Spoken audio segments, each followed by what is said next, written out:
Good afternoon. Welcome to this live broadcast of the Senate sitting afternoon session. This broadcast is brought to you by the Parliamentary Broadcasting Unit in conjunction with Kenya Broadcasting Corporation. In the order paper this afternoon, the Senate members will be considering a number of motions. There are about 5 motions that this afternoon Senate members will be taking into consideration.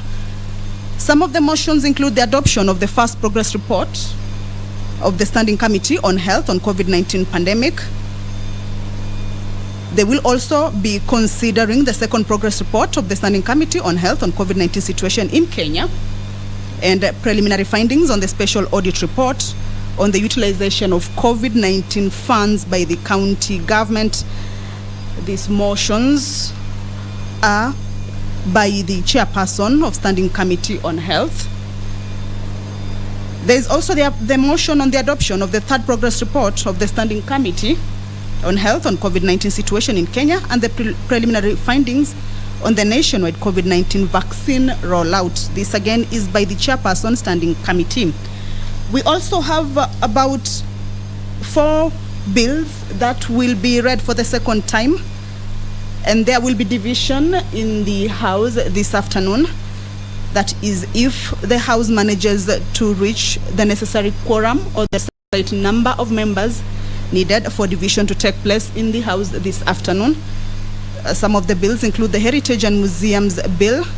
This is by Senator Dr. Alice Milgo. There's also the County Oversight and Accountability Bill. This is by Senator Ledama Olekina. There's also the Intergovernmental Relations Amendment Bill, Senate Bills number 37 of 2021. This one is by the Chairperson Standing Committee on Devolution and Intergovernmental Relations. The other bill that is set to be read for the second time and also set to see the House go on division is the County Government's Amendment Bill. That is by Honorable Senator Moses Kajwang. Again, this afternoon, there are also a number of bills that will see the House proceed on a committee of the whole. These bills include the Natural Resources Benefit Sharing Bill. This one is by Honorable Senator Dr. Agnes Zani. We also have the Cooperative Societies Amendment Bill. Then there's also the County Vocational Education and Training Bill, the Prompt Payment Bill, and the Startup Bill. We'll see the House proceed on a committee of the whole this afternoon. At the entrance of the chambers of the Senate House, the Speaker of the Senate, Honorable Kenneth Lusaka, has just stepped in to oversee this afternoon's session. I will now hand you over to the live broadcast. Good afternoon. My name is Kamche Menza.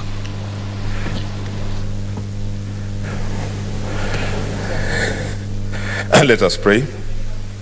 Almighty God, we beseech you to behold with your abundant favor and blessings as your servants whom you have been pleased to call to leadership positions in this republic. We seek guidance to treat and consider all matters that shall come under our deliberation in so just and faithful a manner as to advance the peace, prosperity, and welfare of our country and of those whose interests you have committed to our charge. Amen.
Order number 1, administration of oath.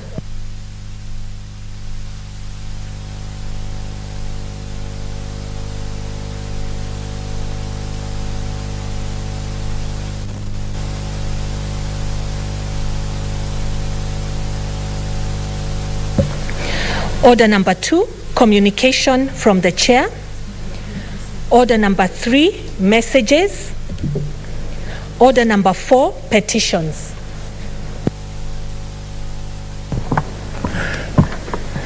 Honorable Senators, I hereby report to the Senate that a petition has been submitted through the clerk by Mr. Daniel Waturu, a resident of Kinamba, Laikipia County, concerning radio frequency interference of Sawanga FM by Sidai FM. As you are aware, Article 119.1 of the Constitution states that every person has a right to petition Parliament to consider any matter within its authority, including enacting, amending, or repealing any legislation. Honorable Senators, the salient issues raised in the petition are: 1, that Sawanga FM is a community radio station operated by the residents of Kinamba, Ngarwa subdivision in Laikipia County. The objective of the station is to broadcast to the residents of Kinamba in local languages on matters pertaining to development, education, farming, pastoralism, female genital mutilation, FGM, cattle rustling, and encouraging the community to live peacefully. That in the year 2015, Sawanga FM was assigned the frequency 990 MHZ by the Communications Authority of Kenya, CAK, and started broadcasting on 16th September 2019 in Kiswahili, Kikuyu, Kalenjin, and Turkana languages, while observing all legal and regulatory requirements as stipulated by CAK. 3, that in March 2019, Sidai FM, a commercial radio station located in Narok County, installed a powerful transmitter close to Sawanga FM station and started broadcasting using the frequency 990 MHZ, which had been assigned to Sawanga FM. As a result, the Sawanga FM broadcasting was affected, and the station started receiving complaints from its customers. 4, that the Sawanga FM raised an official complaint to the CAK, who confirmed the veracity of their complaint, sending their technical personnel. However, no action has been taken by CAK to rectify the situation. That the ownership of Sawanga FM has appealed to the ownership of Sidai FM with a view to having the situation rectified with no success. That the interference of broadcasting to Sawanga FM by Sidai FM has denied a large community their right to information, education, and entertainment which they enjoyed from Sawanga FM. And that Sawanga FM has suffered losses as a result of loss of revenue from advertising, as well as listeners as a result from the complaint by Sidai FM. That the petitioner has made the best effort to have this matter addressed by the relevant authorities, all which have failed to give a satisfactory response. The petitioner therefore prays that the Senate investigates this matter with a view to recommending that the Sawanga FM station retains its frequency without interference by Sidai FM, and the Sawanga FM is compensated for the losses occasioned by interruption of broadcast by Sidai FM. Honorable Senators, pursuant to Standing Order number 231, I shall now allow comments, observations, or clarifications in relation to the petition for not more than 30 minutes. Senator Cleophas Malala.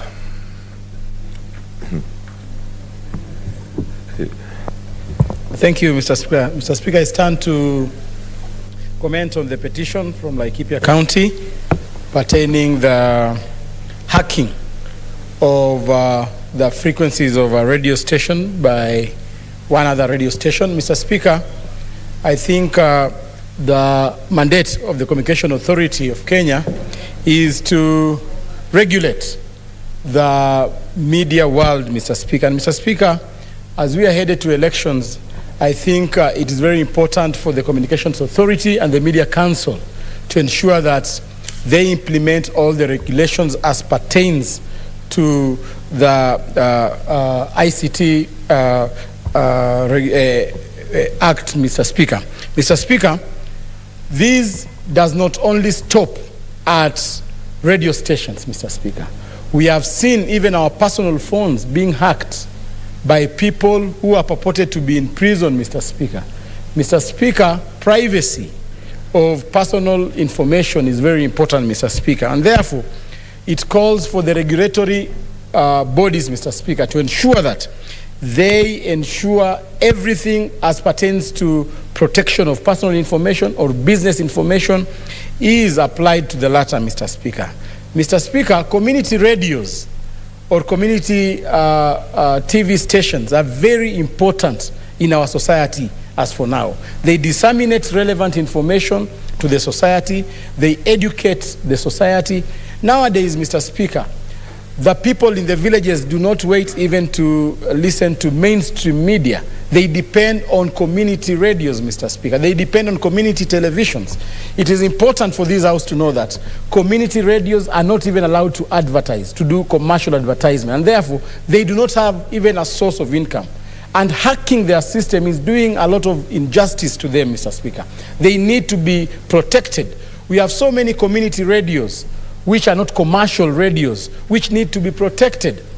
We know that we exist in a world of competition, but that does not mean that those small community radios be treated differently, Mr. Speaker. It is very important for this House and the Committee on ICT, Mr. Speaker, to look into the matter seriously and protect not only that specific community radio station, but also other community radio stations.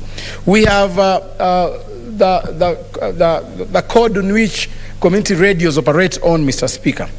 We need to ensure that these community radios and TV stations are protected adequately. We have seen learning institutions, Mr. Speaker, universities coming up with community radios, Mr. Speaker. And these offer a good platform for our young people to have experience, Mr. Speaker. We have seen young people going and rising up from community radios to mainstream media, Mr. Speaker. An example in my area is the Must FM, which started with only 2 presenters. As we speak right now, Mr. Speaker, Must FM in Kakamega has a very wide audience, Mr. Speaker. It started from the ward in which I was an MCA called Mayakalo Ward. As we speak right now, Must FM is being heard even up to Nandi County. And therefore, it is important for this House and for the Committee on ICT to ensure that, Mr. Speaker, we protect that specific community radio in Laikipia, Mr. Speaker. Mr. Speaker, as I finish, Mr. Speaker, we need to look at all the radio stations, Mr. Speaker. Let them be ethical as they conduct their duty, Mr. Speaker. We have seen radio stations across the country, some propagating hate speech, especially the vernacular radio stations, Mr. Speaker. They incite their respective communities as we head for the elections. We need all the prosecutory organs or all the agencies which are dealing with the cohesion and integration in this country, Mr. Speaker, to ensure that they monitor especially the vernacular radios, Mr. Speaker, so that we do not propagate hate as we head to the elections. The main aim of broadcasting information in this country should be to ensure that we disseminate information that is going to help this country. We disseminate information that is going to ensure that we uplift the living standards of our people. Mr. Speaker, nowadays I don't hear programs that educate our young people. All when you switch on a radio station, you will listen to political debates only, Mr. Speaker. We want to have a regulation, Mr. Speaker, in future, which compels all these media houses to protect a certain segment for specifically education, Mr. Speaker. Mr. Speaker, when I was growing up, we used to have Swahili lessons on KBC. Nowadays, we don't listen to such programs. When you switch on KBC, when you switch on Citizen, when you switch on Nyota FM, you just hear that, Bungoma governor, incoming governor, so-and-so was in certain village, Mr. Speaker. We want to have information which is going to help our community. So many young people nowadays, Mr. Speaker, are addicted to social media. We cannot even control the young ones. You find a 5-year-old child, Mr. Speaker, accessing information on the internet, which they should not be accessing, Mr. Speaker, just because they are idle. And therefore, Mr. Speaker, the content which the media is broadcasting must be looked into seriously. The Films Commission, Mr. Speaker, headed by Mutua, Mr. Speaker, should look into the content of these radio stations. We should not just give them a free space to broadcast whatever they want to broadcast. We have seen some programs, Mr. Speaker, which are embarrassing. Sometimes you sit in your living room with your children, but the programs which are being broadcasted cannot be consumed in a family setup. These are the issues as the ICT is looking into this petition. These are the issues that they should open up and ensure as we head to the next general election. Let us supervise the content the media houses are broadcasting to our generation. Otherwise, I want to join that petitioner, Mr. Speaker, in ensuring that we adjudicate this matter and in good time, Mr. Speaker, because this is unfair for a radio station, Mr. Speaker, to hack into another radio station's frequency, Mr. Speaker. All this is business space which should be respected, Mr. Speaker. And therefore, we'd like to call upon the chairperson on ICT to look into this matter in good time and ensure, Mr. Speaker, that the petitioner gets justice. Otherwise, I want to thank and implore upon Kenyans in this in our country, Mr. Speaker, to ensure that whatever you have, our standing orders are very clear. Let us adjudicate whatever petition you have. We have several petitions, Mr. Speaker, and I don't think this House can fail to adjudicate on matters, and especially matters which touches on devolution. Mr. Speaker, as I speak right now, Kakamega County Assembly is having squabbles, Mr. Speaker, and therefore such matters should not fail to get onto the floor of this House and into the committees of this House to ensure that we help our devolved units stabilize, Mr. Speaker. Thank you, and may God bless you. You are actually becoming irrelevant. Senator Chila Yako. Thank you, Mr. Speaker. Mr. Speaker, Senator Malala has spoken about everything and anything communication. But Mr. Speaker, I want to thank you for the opportunity to speak to this very important topic. Mr. Speaker, we are told time and time again that information is power. In order to access information and be powerful, if information is power, then there must be a media or a medium through which you access such information. Information velocity in communities is passed through community radio stations. So, Mr. Speaker, the important role community radio stations play in empowering people with knowledge, with information, cannot be overemphasized. This is something we know, and this is something that we must jealously defend. In fact, in developed societies, you have even freedom to be wrong. So the content of information should not be criminalized.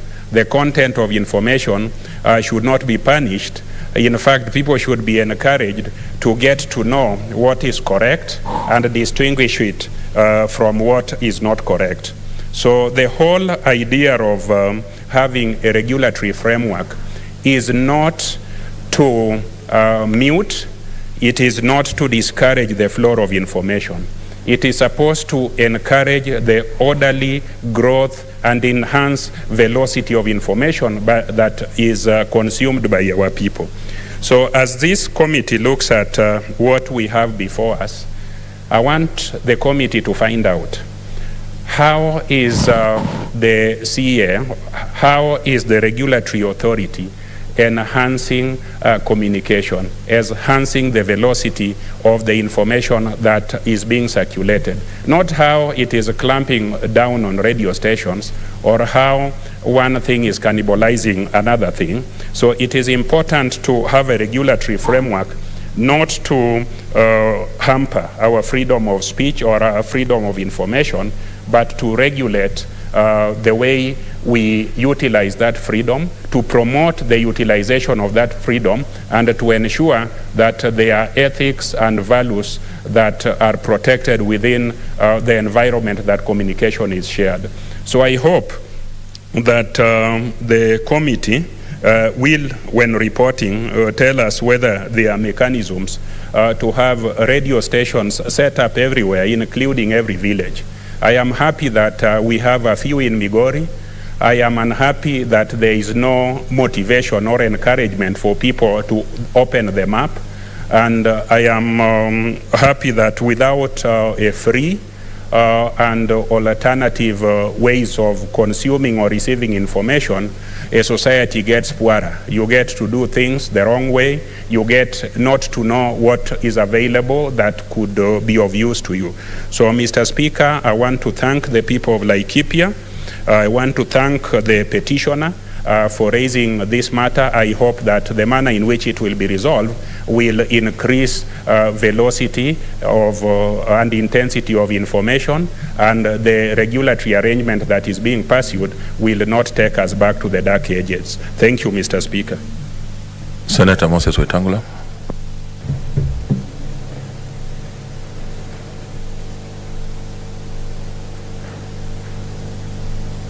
Thank you, Mr. Speaker, for an opportunity to contribute in support of this petition by one Daniel Waturu from Laikipia County. Mr. Speaker, Article 34 of the Constitution provides inter alia that the media shall enjoy freedom and that broadcasting and other electronic media are freedom of establishment subject only to licensing procedures that are necessary to regulate the airwaves and other forms of signal distribution and are independent of control of government, political interests, or commercial interests, and that the state shall not exercise control over or interfere with any person engaged in broadcasting, the production or circulation of any publication, or the dissemination of information by any medium, and the state shall not penalize any person for any opinion or views aired in the media. Now, Mr. Speaker, CAK is the regulator, and fortunately one of the chairman of CAK is an immediate former senator, and the CEO is an immediate former CEO of IEBC. And I hope they are listening.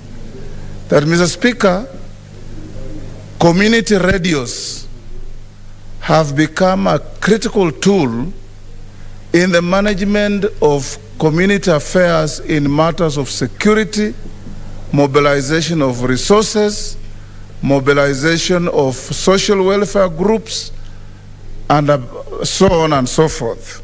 In fact, Mr. Speaker, when our Committee of Security visited Laikipia, one of the things we learned is that there are local FM stations that make regular broadcasts that even issues warnings and alerts when bandits from the valleys are coming to raid and rustle their cattle. Now, to have one radio station taking up and jamming the frequency of another radio station is a criminal act, Mr. Speaker. And CAK, as the regulator, must ensure that when you license a radio station or a TV station, you collect revenue from the proprietors, and you have a corresponding duty to make sure that the frequency allocated to them is safe and cannot be interfered with, and any other licensee of another frequency should neither mute nor overlap nor jam the frequency for which a citizen or a group of citizens have paid money to the government and must enjoy that freedom. So this petition, Mr. Speaker, is not the only one of its kind. In fact, Mr. Speaker, when you listen to FM stations, and this, the Committee of ICT must call CAK to order. Because, Mr. Speaker, you can be listening to an FM station, and out of the blues, another FM station jumps in. So you start listening to very jumbled and muffled voices, that you can't quite tell what is being broadcast. Or you are listening to music on one FM station and music from another bashes in and distorts everything you are listening to. So CAK, Mr. Speaker, must take stock of how many radio stations, whether local or national, whether vernacular or using national languages of English and Swahili, have been licensed, how many frequencies have been given to individuals. We also know some individuals, Mr. Speaker, who have actually taken more frequencies than they need to block others from accessing these frequencies. And this is the duty of Communications Commission of Kenya. If they did their work well, Mr. Speaker, there should not be any case in this country where no area can access radio broadcasts. You remember, Mr. Speaker, in the old days, when we had only one station called Voice of Kenya. In fact, when we were at the university, we used to joke that it was called the Noise of Kenya. Mr. Speaker, Voice of Kenya used to be a monopoly, broadcast what they want, malign who they want, black out who they want, but with the freedom that came with the liberalization of airwaves and the rundown to the 2010 Constitution, things like what we see in this petition must be part of our history, not part of our contemporary behavior. And I want to urge, Mr. Speaker, that the Committee of ICT must summon the CAK leadership and call them to order to ensure that whoever is licensed and has paid revenue to broadcast material subject to acceptable content must enjoy the fruits of that license without any undue interference from a competitor, whether maliciously or otherwise. Otherwise, Mr. Speaker, it makes a whole nonsense of the idea of licensing a radio station and then making it impossible to function. Then it does not make sense at all. And I want to urge that the Committee of ICT, when seized with this matter, must not only deal with this Laikipia problem, but also address issues and direct CAK to carry out a proper audit across the country to ensure that every licensee to practice and run a broadcasting station, whether radio or TV, enjoys unlimited and uninterrupted broadcasts to the people of Kenya. Thank you, Mr. Speaker. Senator Petronila. Thank you, Mr. Speaker, for the opportunity also to make a comment on the petition to the Senate by Mr. Daniel Waturu concerning radio frequency interference of Sawanga FM by Sidai FM. Mr. Speaker, from time immemorial, radio has been declared severally as the most effective tool for communication in educating, informing, and entertaining people. When it is a community radio, it has even a more effective impact on people. We are on the issues of farming, for example, even making people live peacefully, like what has been happening in Laikipia. When you have a radio station like Sawanga FM, then you are able to communicate to people the right message so that people can live harmoniously. You'll be able to communicate issues of cattle rustling, issues of fight over the scarce resources in an area like Laikipia. So, Mr. Speaker, I join my colleagues in encouraging Sidai FM to have a proper dialogue with the Sawanga FM so they can reach an amicable solution. That said, Mr. Speaker, as a member of the ICT committee, and I'm glad that the chair of ICT committee is here, he will be able to take up this matter and deal with it effectively. So with those few remarks, Mr. Speaker, so I don't get prejudiced as a member of the committee, I'll stop there and support the petition. Thank you. What's your point of order, Senator Ajila Yaku? Mr. Speaker, this is a very important topic. and the chair of ICT was involved in a very animated discussion, not hearing the weighty points that are being raised here. Would I be in order to request him to follow this? This is very key. The chair has heard.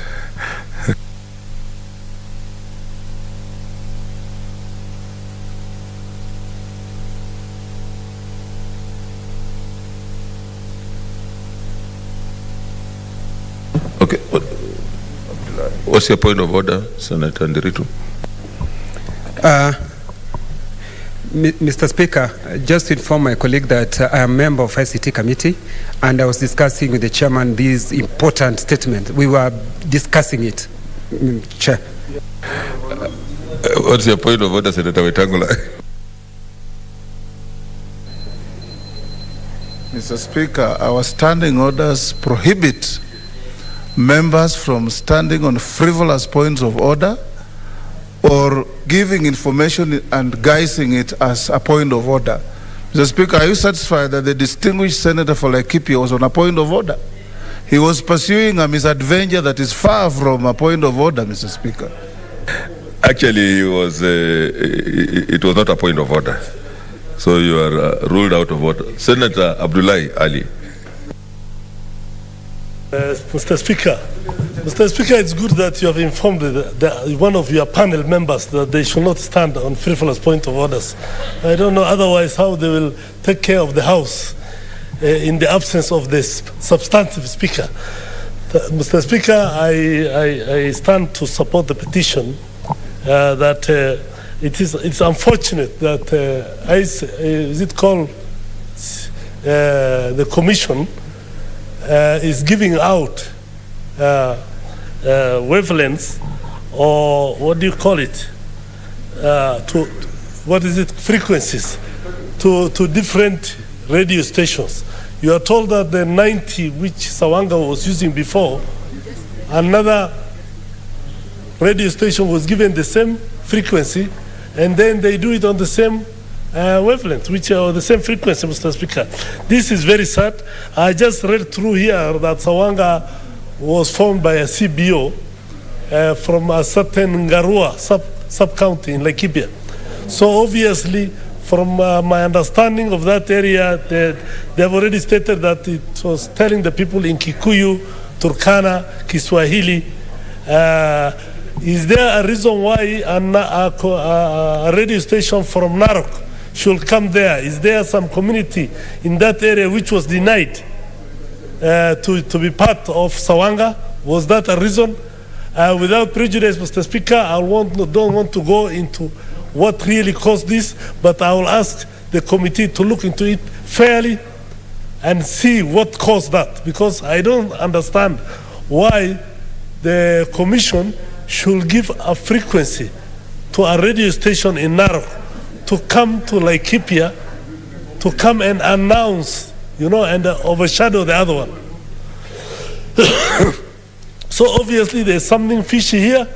The committee members, including the senator for Laikipia, should look into this and tell us why a radio station from Narok comes all the way to Laikipia to overshadow, unless there's something else there. So look into it and tell us what's really going on. Thank you, and we want fairness, Mr. Speaker. Senator Langat. Okay, thank you. Okay, thank you, Mr. Speaker, for also giving me this opportunity to support this particular petition.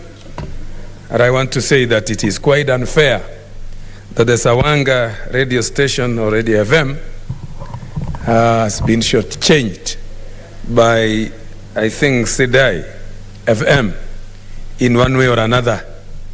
I want to say, Mr. Speaker, that media houses are so important in what they do.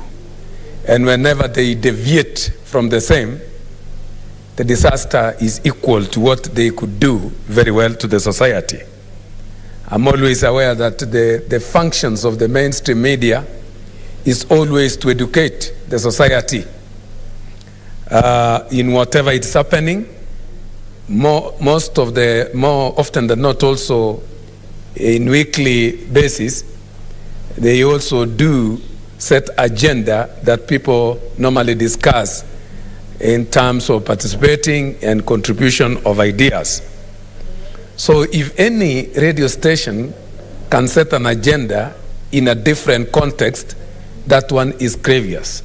And I want to say, unless these particular media stations are fully controlled according to the law or regulated by the CAK, Mr. Speaker, they can do more damaging things than they can do good. I remember in 2007, on post-election violence, you remember very well, Mr. Speaker, that most of the local radio stations were actually vindicated on the same. The way they were broadcasting in an unprofessional way castigated or emotively raised suspicion and even encouraged the post-election violence. So I want to say that they must be regulated and controlled. For example, this one already, which their frequencies overlap with the frequencies of another radio station. They can do grievous things, which actually the burden will be transferred to another one, which is not actually a victim. So I want to support this particular petition and say that the committee, it's very important today that the chairman of the committee is around, and I know he will take it seriously because he is also a participant in a way. He owns some radio station, and before he is affected on the same, he should act in a proactive way so that he can settle the matter. So I want to say, Mr. Speaker, that I support fully this particular petition, and I sympathize with this particular radio station because of the struggles they have gone through seeking for assistance in one way or another, but all in vain. But I want to thank them that they have brought the issue to the right place. I am so happy that people still regard Senate so high as a panacea to most of the issues that are affecting them. So I want to say, as senators, we should continue upholding our status in the society because the society still trusts us. Imagine after going all these stages and they have not been assisted, they have looked at the Senate as the only hope. So I'm sure the chair is here and permanent solution to this particular problem will be arrived at as soon as this particular petition get to his hands. Thank you. I support this particular petition. Senator Nderitu. Thank you, Mr. Speaker, for giving me this opportunity. I want to confirm that Sawanga FM is in Laikipia, and they have been operating with that frequency of 99 until when SIDAI came and took those the same frequency. Mr. Speaker, it bothers me that the ACK are supposed to be sure when they are allocating their frequencies, they should know this frequency is owned by so-and-so, then they don't double allocate. After they allocated the same to SIDAI FM, now we are having problem in Laikipia because Sawanga FM has been communicating to many people in terms of educating people in Ngarua, in people in Swipili or Moran, in Nyahururu, all the way to Salama in Mutara. And after this frequency was allocated to SIDAI FM, Mr. Speaker, we have these every time there is interruption, bringing into losses of people of Sawanga FM. It's a CBO, Mr. Speaker, started as a CBO, so it is for the community, Mr. Speaker. All what I want to say is that the committee, read and by the chair, Gideon Moi, they must deal with this matter to the bitter end so that the people of Laikipia and especially the owners of Sawanga can have their fair share because they are paying for the frequencies, but they are not getting value for money. They have been doing their work properly, educating people in terms of female genital mutilation, educating people about agriculture. And until when SIDAI took over, now it's becoming difficult for them to communicate. They're ending up losing money. So, Mr. Speaker, this matter must be handled quickly and diligently so that people of Sawanga FM can get their fair share. Thank you, Mr. Speaker. Okay. Senator Cherargei. Thank you, Mr. Speaker. I want to congratulate the petitioner for bringing this matter to the Senate and having confidence in the process of the Senate. And I'm happy this issue of radio frequencies, Mr. Speaker. If you have noticed, there is irregular access to radio frequencies. Sometimes when you are driving across various regions, there is interference. Other radio frequencies interfere more than others. So I think the Commission Authority of Kenya, CAK, should tell Kenyans, because we know the coverage of radio in this country is very, very high. Mr. Speaker, when you move across the country, across the nation, the more accessible listenership is through the radio frequency. Mr. Speaker, we appreciate the fact that there is always online frequency that is being used through social media platforms. That is the new aspect in terms of listenership to the radio programs. But Mr. Speaker, the Committee of ICT led by Senator Gideon Moi, who is here, should be able to assist the country and talk with CAK, especially as we move to the general elections, Mr. Speaker. We know as we go into general elections, there will be many people who are using radios either for political campaigns, for campaign advertisements, and many others, Mr. Speaker. And we know the ghosts of ICC, Mr. Speaker. And if you look at the history of genocide of Rwanda, most of the spread of attacks of genocide was used through radio. So if we do not have proper regulation and allocation of frequency, and we issue frequency in not a proper manner, Mr. Speaker, it means that somebody who is a ghost can open a radio frequency and use as an incitement or create inflammatory across the country, Mr. Speaker. So, Mr. Speaker, I really want to call upon the Committee of ICT to rein on CAK. Let them allocate frequency based on many factors, based on frequency, whether it has been given to other radio stations, whether that region has been allocated a slot, whether they meet the certain standards, whether even, as we finally, Mr. Speaker, whether they will maintain political sanity as we go into 2022 general election, Mr. Speaker. So, Mr. Speaker, I really hope and believe that within 60 days, as stipulated by standing orders, the petitioner, Mr. Speaker, should be able to get feedback and should be able to get the report. We don't want to see the petition for Viga, the issue of Maseno that came back yesterday, Mr. Speaker, where the committee had stayed with the petition for one and a half years. So, Mr. Speaker, we hope that when it comes back, it should come back within 60 days so that the petitioner, Mr. Speaker, can be very happy and see that justice has been done to them. I thank you, Mr. Speaker. Finally, Senator Milgo. Thank you, Madam Speaker, for giving me this chance to also add my voice to this petition. And let me thank my chair, ICT, for... I'm no longer a member of ICT. Yeah, for doing this, and I'm sure he'll be able to follow this to the letter. Mr. Speaker, sir, when it comes to issues of media plays a critical role in actually creating awareness in the society in very many issues. Like it gives information, like when it comes to issues like currently what is going on in the country, in the chat that was just concluded was for the registration. And you'd go across various areas and know that some people are not heard. But whenever we have media working very well, such information can be disseminated very quickly. And in addition to that one, media normally connects people and normally, in this case, encourages them on the way even to treat others, to behave, to create peace, and even avoid conflicts. Mr. Speaker, sir, when it comes to this particular case of Sawanga FM, that is meddling around with the frequencies of Laikipia County, this actually causes a lot of challenges because we know the listenership to the Laikipia FM, in this case, are losing out on what they would otherwise be listening to each and every day. And maybe they do not even understand the language, for that matter, that is being that is coming through the current FM.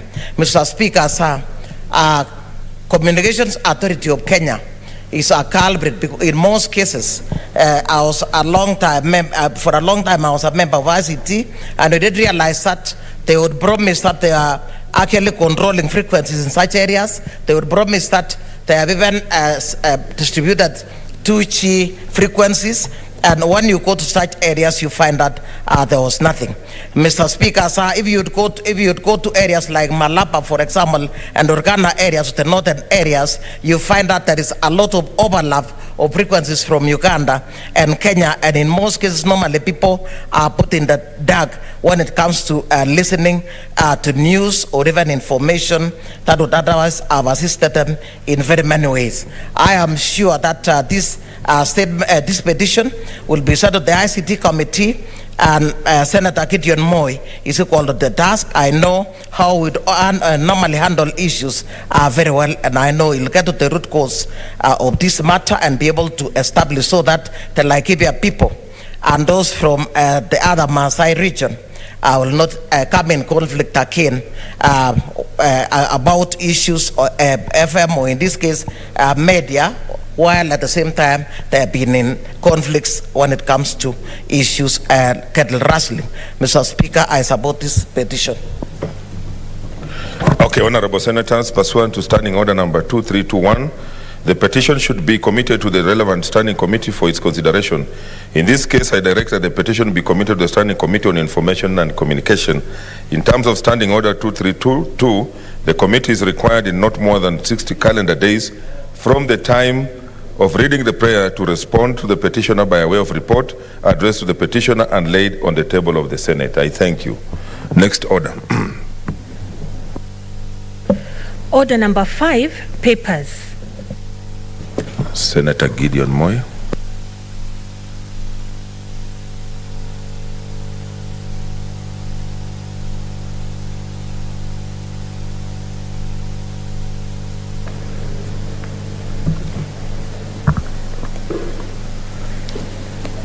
Mr. Speaker, sir, I beg to lay the following papers on the table of the Senate today, 18th November 2021. 1. Report of the Auditor General on the financial statements of Laikipia County Assembly for the year ended 30th June 2020. 2. Report of the Auditor General on the financial statements of the Laikipia County Executive for the year ended 30th June 2020.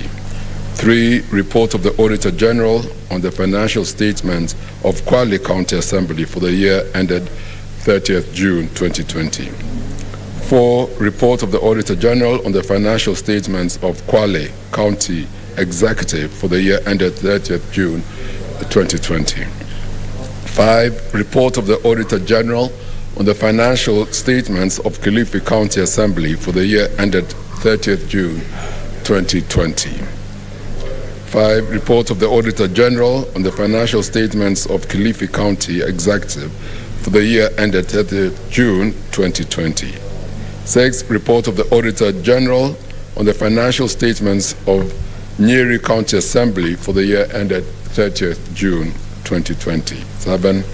Report of the Auditor General on the financial statements of Nyeri County Executive for the year ended 30th June 2020. 8. Report of the Auditor General on the financial statements of Taita Taveta County Assembly on the year ended 30th June 2020. 9. Report of the Auditor General on the financial statements of Taita Taveta County Executive for the year ended 30th June 2020. 10. Report of the Auditor General on the financial statements of West Pokot County Assembly for the year ended 30th June 2020. And finally, report of the Auditor General on the financial statements of West Pokot County Executive for the year ended 30th June 2020. Okay, thank you, Senator Gideon. Next order. Order number 6, notices of motion. Okay. Okay, I don't see those who are to give notice, so we defer the two notices of motion. Next order. Order number 7, statements. Okay.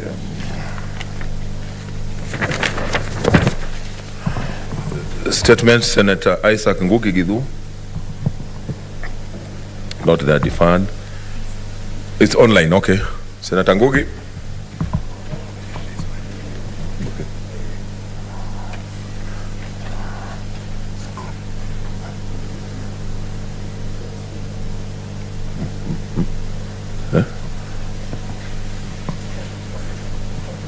Okay, we defied.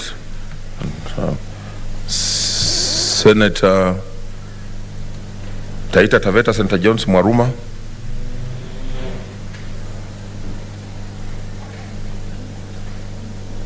Senator Mwaruma.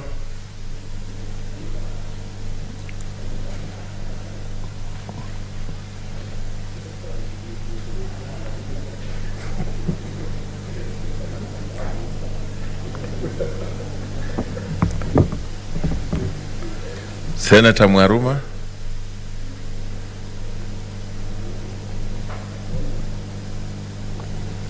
A challenge.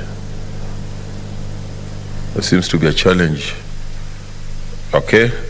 Senator Beatrice Kwamboka. Not there. Senator Christopher Lagat. So you defer then. This one.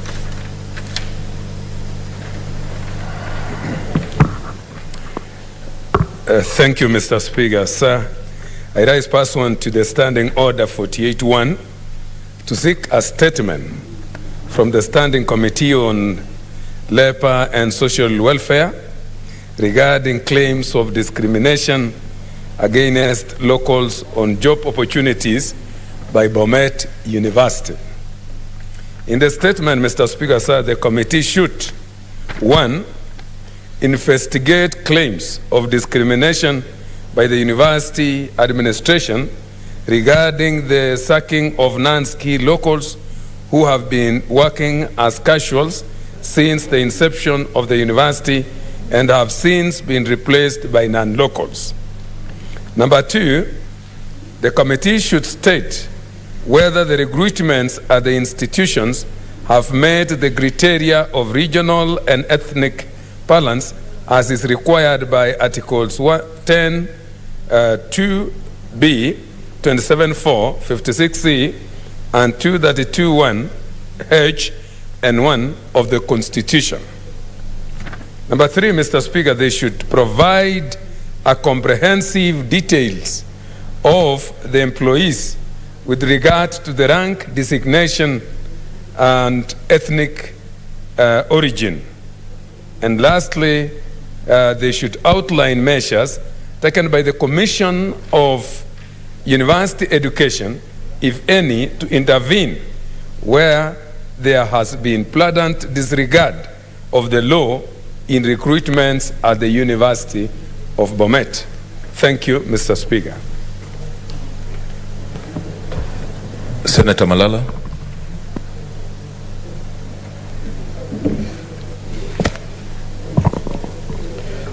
Thank you, Mr. Speaker. Mr. Speaker, sir, I rise pursuant to Standing Order 48-1 to seek a statement from the Standing Committee on Information. Order, Senator Langat. Thank you. Mr. Speaker, sir, I rise pursuant to Standing Order 48-1 to seek a statement from the Standing Committee on Information and Technology regarding the funding of the Konza Data Center and Smart City and its construction by Chinese telecoms company Huawei. In the statement, the committee should, 1, outline the total cost of the project, indicating how much has been paid so far, if any, and the outstanding balance, including any interest payable. 2, explain the circumstances under which the Chinese lender made direct payment of $4.4 billion of the government fund from foreign borrowing to Way Telecom's company. 3, explain why the said foreign borrowing was not paid into the consolidated fund as required by Article 206 of the Constitution. 4, explain why the said foreign borrowing was not appropriated and withdrawn in line with Article 222 and 223 of the Constitution. 5, state the reason why the financing agreement for the Konza Data Center was signed on 19th April 2019 during the Belt and Road Initiative Forum, almost 2 years after the contract award date of 22nd June 2017. And lastly, Mr. Speaker, ascertain that the country will get value for money for the project, which is a Kenya Vision 2030 flagship project. Thank you. Thank you, Senator Malala. I don't see any interest. Senator Chararge here. Mr. Speaker, I rise to stand and support the statement by Senator Malala by saying two things. One is that this is an outright violation of the Constitution. And I think if this, as he has indicated, that the Constitution was followed in terms of borrowing and many other aspects into consolidated fund, Mr. Speaker, this is a clear violation of the Constitution. Number two, Mr. Speaker, when we approach development partners and we borrow, the money that being borrowed, Mr. Speaker, should be used in the right use, Mr. Speaker. The development of Konza City and smart cities is the way to go, especially to decongest cities like Nairobi, cities like Eldoret, like Kisumu, like Nakuru. That is the future. When you, Mr. Speaker, when you travel across the globe, they are coming up smart cities. So if somebody somewhere in Konza or any other are misusing funding that we are taking, and Mr. Speaker, the sad part is that this money that is being borrowed, Mr. Speaker, all Kenyans will pay for it. So if someone somewhere is misusing and abusing and corruptly this amount that has been borrowed, Mr. Speaker, of a payment of 4.4 billion, that is very unfortunate. And I hope if we had a functional DCI and DPP and EACC, someone would be behind the bus, Mr. Speaker. And I hope they would be as swift as the way they did to the former Commissioner of Prisons, Mr. Ogola. I wish that swiftness could be applied to such issues. We would have seen many people facing serious issues, Mr. Speaker. And the DCI, Mr. Speaker, finally, is that before they take anybody to court, I wish they would do investigation so that in future, Mr. Speaker, people are not taken to court without proper investigation. But let's hope that swiftness that we saw yesterday in Magereza House can be applied elsewhere, Mr. Speaker. I thank you. Next order.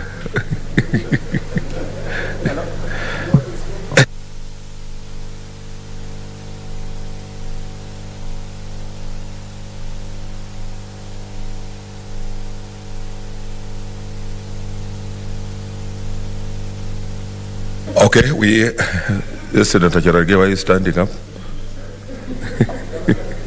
We have statements. Chair Finance is not there, so I defer.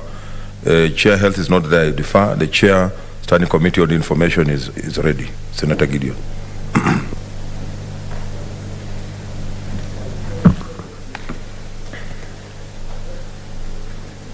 Mr. Speaker, so I wish, pursuant to Standing Order 51, to make a statement on the activities of the Standing Committee on Information and Technology for the period commencing 1st July to 15th November 2021. Mr. Speaker, sir, during the period under review, our committee held a total of 18 sittings, considered 3 statements, 1 bill, and engaged with various stakeholders on issues pertinent to the ICT sector.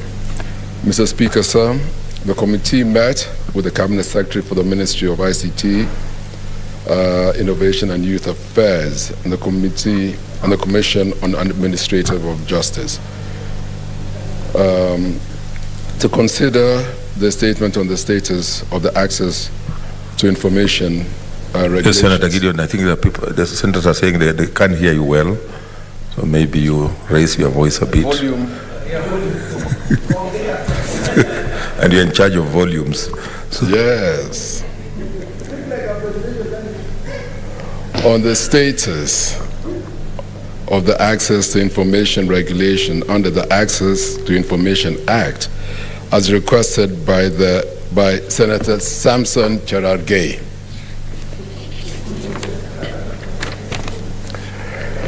The committee noted a challenge to the operationalization of the Act where the regulation-making authority is vested in the Cabinet Secretary for the Ministry of ICT, while the implementation and reporting of the Act is vested in the Commissioner on Administrative Justice, which is administered from the State Law Office. The committee resolved to rectify this challenge by sponsoring an amendment to the bill, the proposed Access to Information Amendment Bill 2021, which is ready for publication.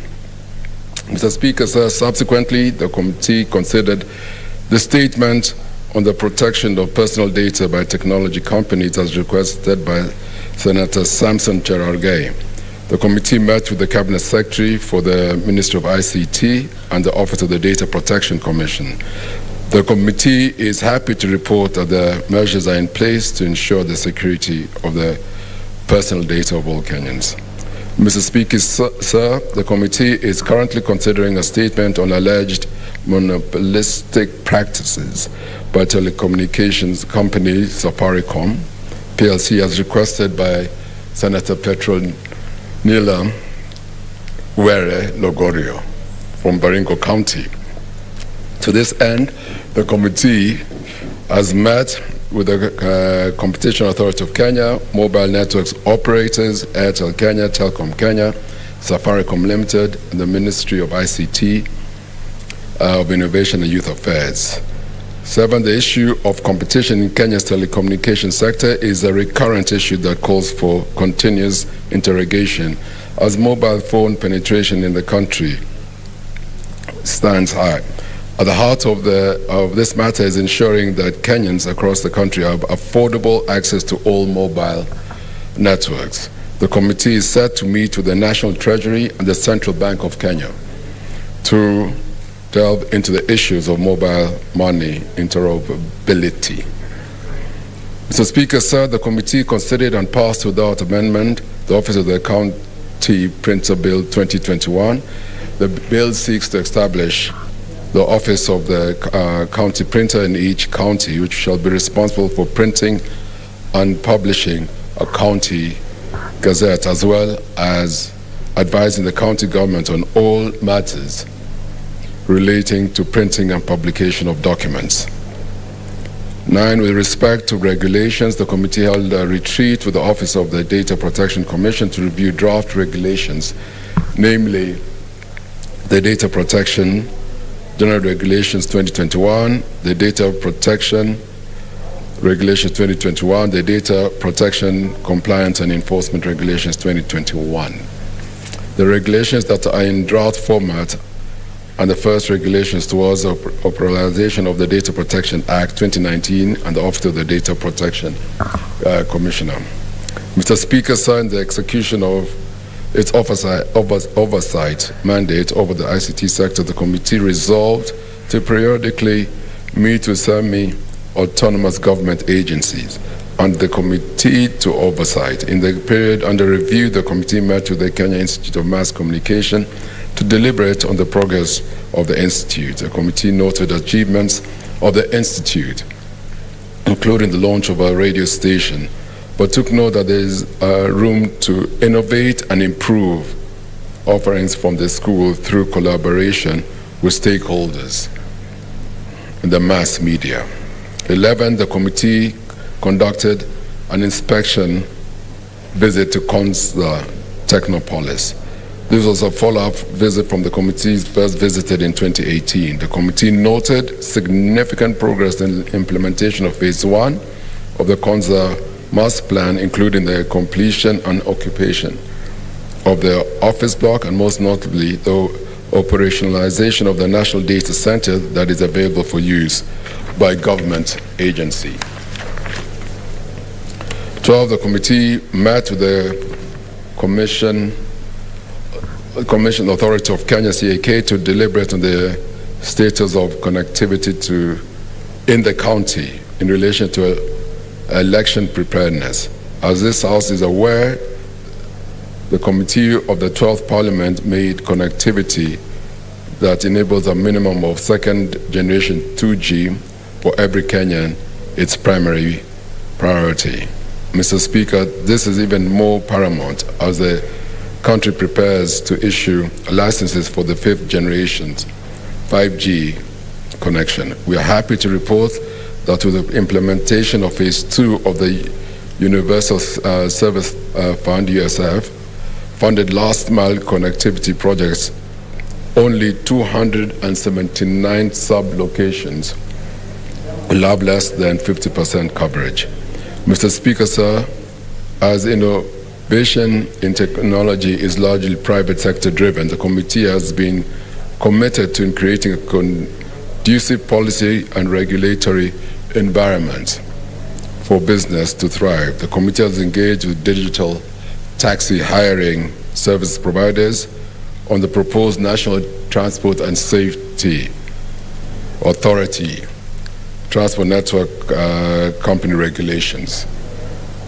Private players, both local and international, have made submissions to the committee alongside other players in the sector. The committee notes that 15 concerns with the regulations are multi-sectoral, cutting across technology, transportation, and labor issues.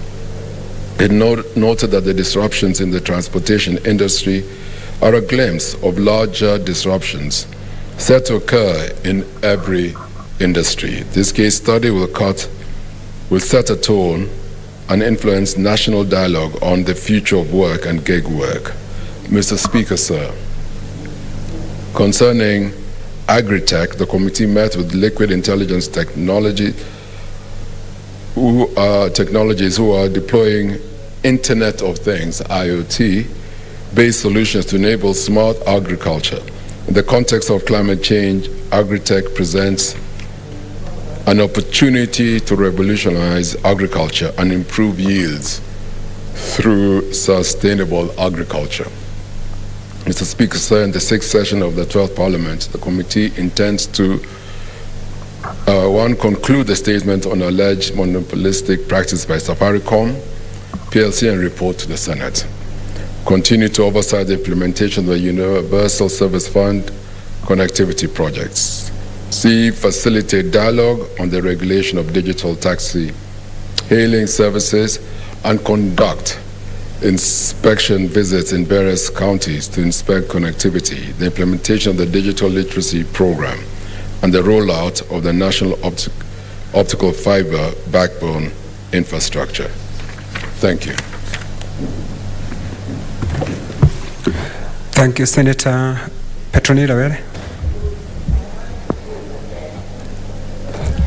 Thank you, Mr. Speaker. I would like to commend the chair of the ICT committee for such a thorough presentation. And I want to commend, Mr. Speaker, that ICT committee is one of the thorough committees. I have worked with other committees as well, but it's one of the most thorough committees. I'll give an example of the statement on the monopolistic tendencies by Safaricom. We have managed to have meetings with almost all stakeholders in the telecom industry to get to the gist of the matter. And I know that when that report comes to this House will be properly informed. It will be a thoroughly done report, and I want to thank the clerks of ICT committee for a good job. The same with the Office of the County Printer Bill. That bill was also done very well by the legal committee or the legal representative in the committee. I want to commend them because we ended up not having any amendments because that bill also had come earlier, and the legal committee or the legal team was able to include all the issues that had been raised earlier. Mr. Speaker, as we move on, however, I would like the committee to look at the issues of media ethics. As we move to the general election, we would love to see the media be fair and just in their presentation of news in radio, TV, and even print media, so that they are not looked as if they are favoring only one presidential candidate or only two presidential candidates, when we know that we have others, for example, like Musalia Mudavadi, who is also vying. So media ethics should be a point of concern now for the committee moving forward, so that they are fair in their reporting towards the general election, to reduce tension and to make sure that all Kenyans have an opportunity to make a choice in terms of who they would like to vote for. Thank you, Mr. Speaker. Senator Enoch Wambua.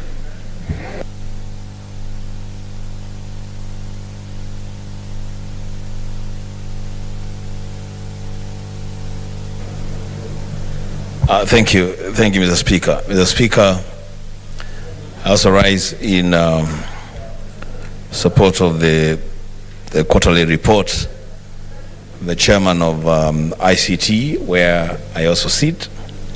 Mr. Speaker, I want to begin by saying that I am a member of 3 committees in the Senate, and I wish to reiterate, without any fear of contradiction, that if there is one committee where members have exerted themselves and given themselves to service, then it is in the committee of ICT.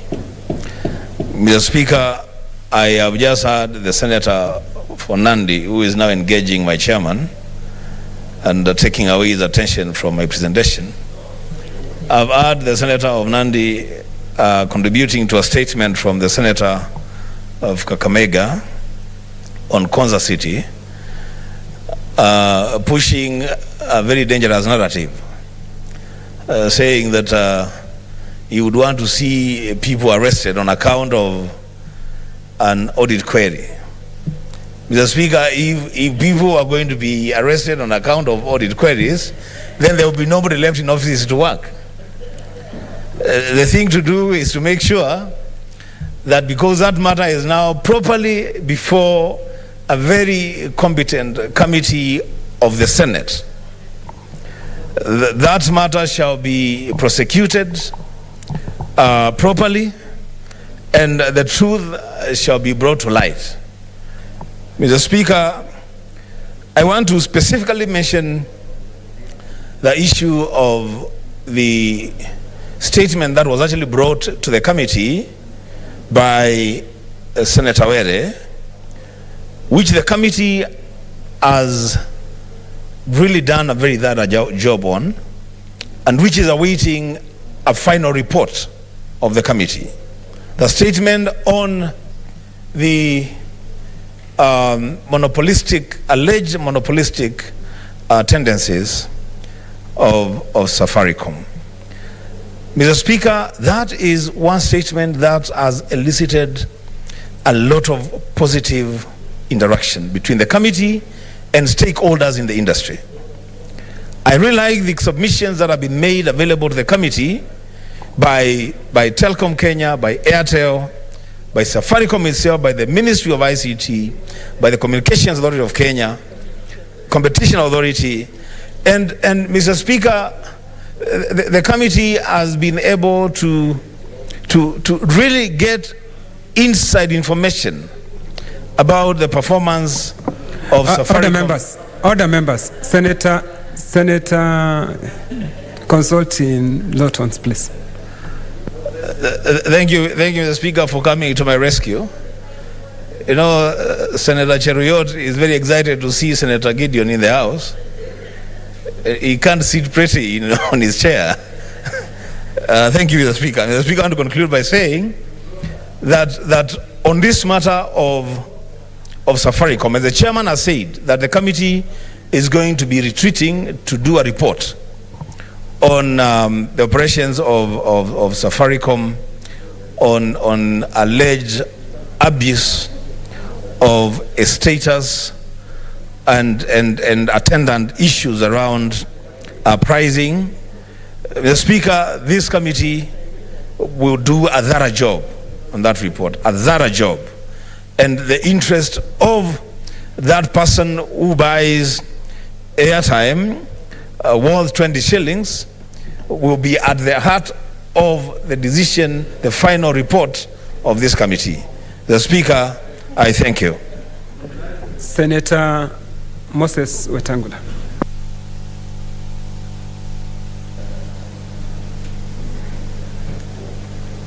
Thank you, Mr. Speaker. I also join in to thank the chair of the ICT committee for presenting his quarterly report.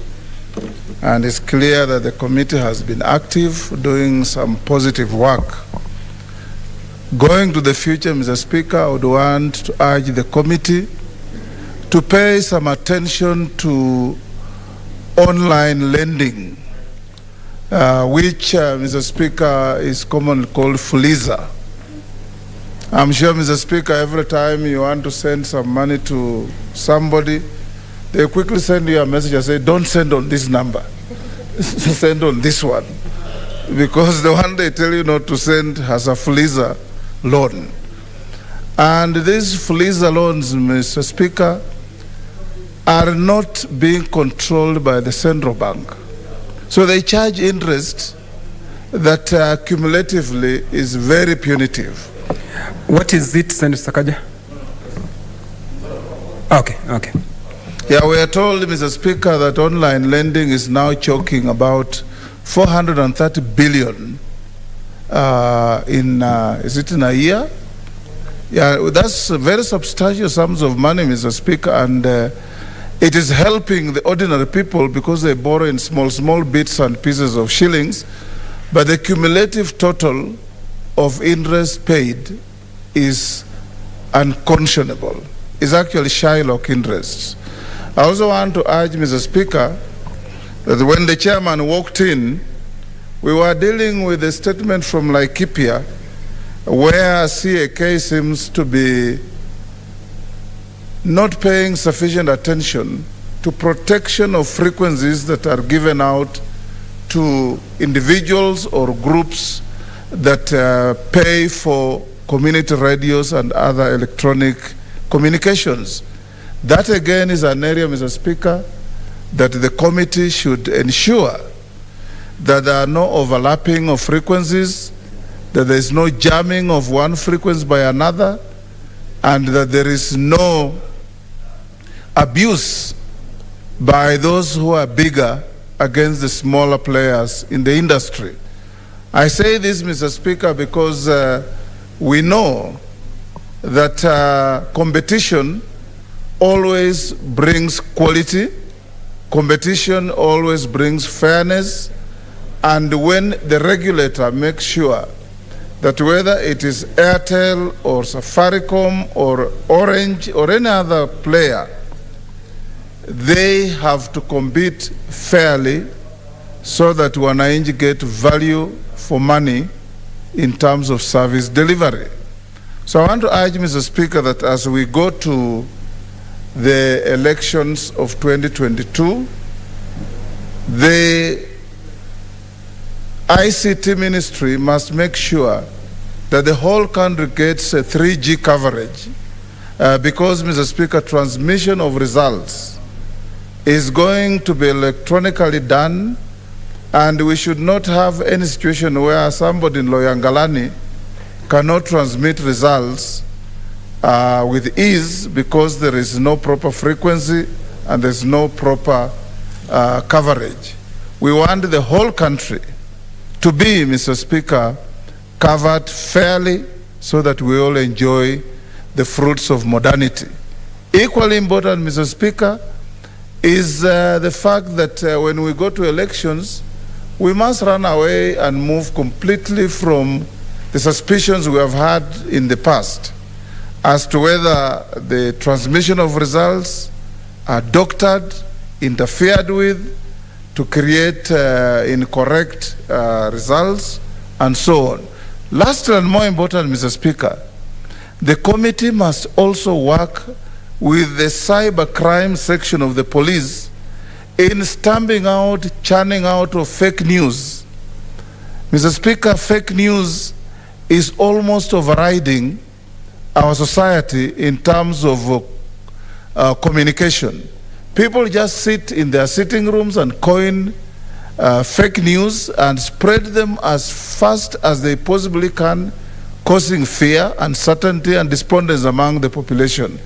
We should make it a crime for anybody to generate fake news and disseminate to the population, because, Mr. Speaker, this can easily ignite a fireball in the country. You can imagine, Mr. Speaker, somebody churning out a fake news that some prominent Kenyan has been gunned down or has been maimed in some mysterious attack. It can have the resultant effect of people taking the law into their own hands and acting in revenge on the basis of news that is incorrect. Equally important, Mr. Speaker, is the control of airwaves by criminals in committee.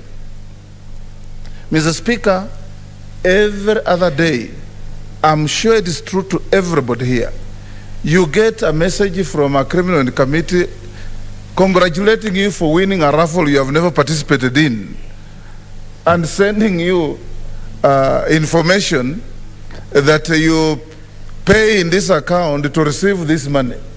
This kind of criminal behavior, Mr. Speaker, has to be dealt with, because many people fall prey to this kind of things. Equally important, Mr. Speaker, is the creation of parody accounts on Facebook. All the time you find, Mr. Speaker, and many of us have been victims. Somebody just sets up a parody account on Facebook and says, Senator for Kericho is finalizing the process of lending money to so and so and so and so, and you can borrow by registering with 3,000. And gullible Kenyans will pay in, thinking that by paying into a fake account of the Kericho senator, you will then be given money to buy a motorbike and ride as a boda. Again, Mr. Speaker, we need the police to be on high alert, and the ICT committee should get into this so that these cyber criminals are also dealt with, because they are wreaking havoc on our unsuspecting citizens, Mr. Speaker. Lastly, Mr. Speaker, we must continuously try to improve the frequencies and the clarity of communication. Of late, Mr. Speaker, you get the impression that Safaricom is becoming a victim of its own success. Their service provision, Mr. Speaker, is creating a lot of unnecessary problems. You are listening on a phone call from somebody, another call comes in and truncates the call you are listening to. Or you are listening to a phone call from somebody, then it suddenly goes off. And I think the ICT committee must ensure that the success of Safaricom must be matched with continuous improvement of technology, so that we get high quality services for the money that we pay. Because whether it's Mama Mboga, whether it's a boda rider, whether it's whoever, every frequency you use and airtime you spend, you pay for it. And we want to pay for good quality services, Mr. Speaker. I thank you. Senator Sakaja.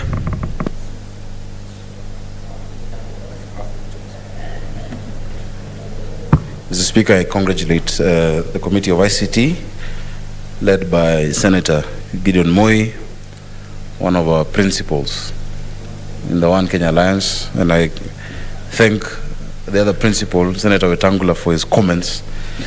Mr. Speaker, just two things that are really critical, and I'm glad Senator Gideon is listening and is here. Of everything he's spoken about, which of course is very important, there are two areas that we need to conclude and sort out as a house. The first one, Senator Moi, is the issue of digital hailing applications. This is a matter that, Mr. Speaker, we've tried to deal with from 2015, before I came to the Senate. Our drivers, our young people in Nairobi, Kisumu, Mombasa, who are driving Ubers, Bolt, and all of those other applications. Mr. Speaker, these companies have been competing in what we call a race to the bottom. And Senator Mutula brought a question to my committee on labor, which we said we must deal with jointly, and we started the process. In fact, at some point, NTSA started going around doing public participation on the regulations, but COVID came and they stopped. Mr. Speaker, if you get into an Uber today, I'm not sure you use Ubers, but I'm sure you sometimes request for some to be used. Mr. Speaker, for your workers, your staff, etc. Mr. Speaker, the minute you pay in that cab, immediately 25% goes to Netherlands, to Uber BV. 25% of what you're paying that taxi driver. Many times from here, for instance, from here to Lavington or from here to Kayole, it's like 300 shillings. That Uber driver, and the reason we had a lot of accidents around COVID, they have to drive 18 hours a day to make sense of what they're being paid.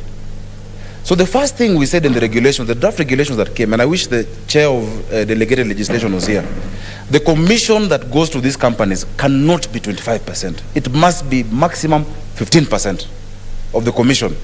And then number two, and we engage with the Competition Authority, the Ministry of ICT, the Ministry of Transport.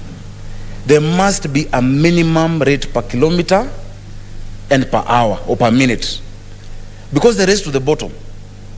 So you might enjoy paying a low rate, but this person, in fact, in January, Mr. Speaker, 4,000 Ubers were being auctioned. 4,000. And I hope everyone listens, because whether it is bottom up you're talking about or 6,000, these young people are there. They cannot be able to afford servicing. And of all who went for those Ubers to buy them at the auction, they were taking them back. It's a vicious cycle. If you take an Uber in the US, in DC, or in New York, immediately you get in, there's the charge that goes to the state. The commission is not that 25. Kenya is I think 28th. It's one of the highest in the world. And then on top of that, the per minute per kilometer rate is sensible. So we said, look, let's set a minimum. And the Automobile Association of Kenya has been helping and said, look, we know what is wear and tear. We know what amounts to, fuel. What is it, the cost of fuel. Rokoria? Just point of information, and I'm sure Senator Sakaja. Senator Sakaja, do you want to be informed? Would like to be yes, he's willing to be informed by me.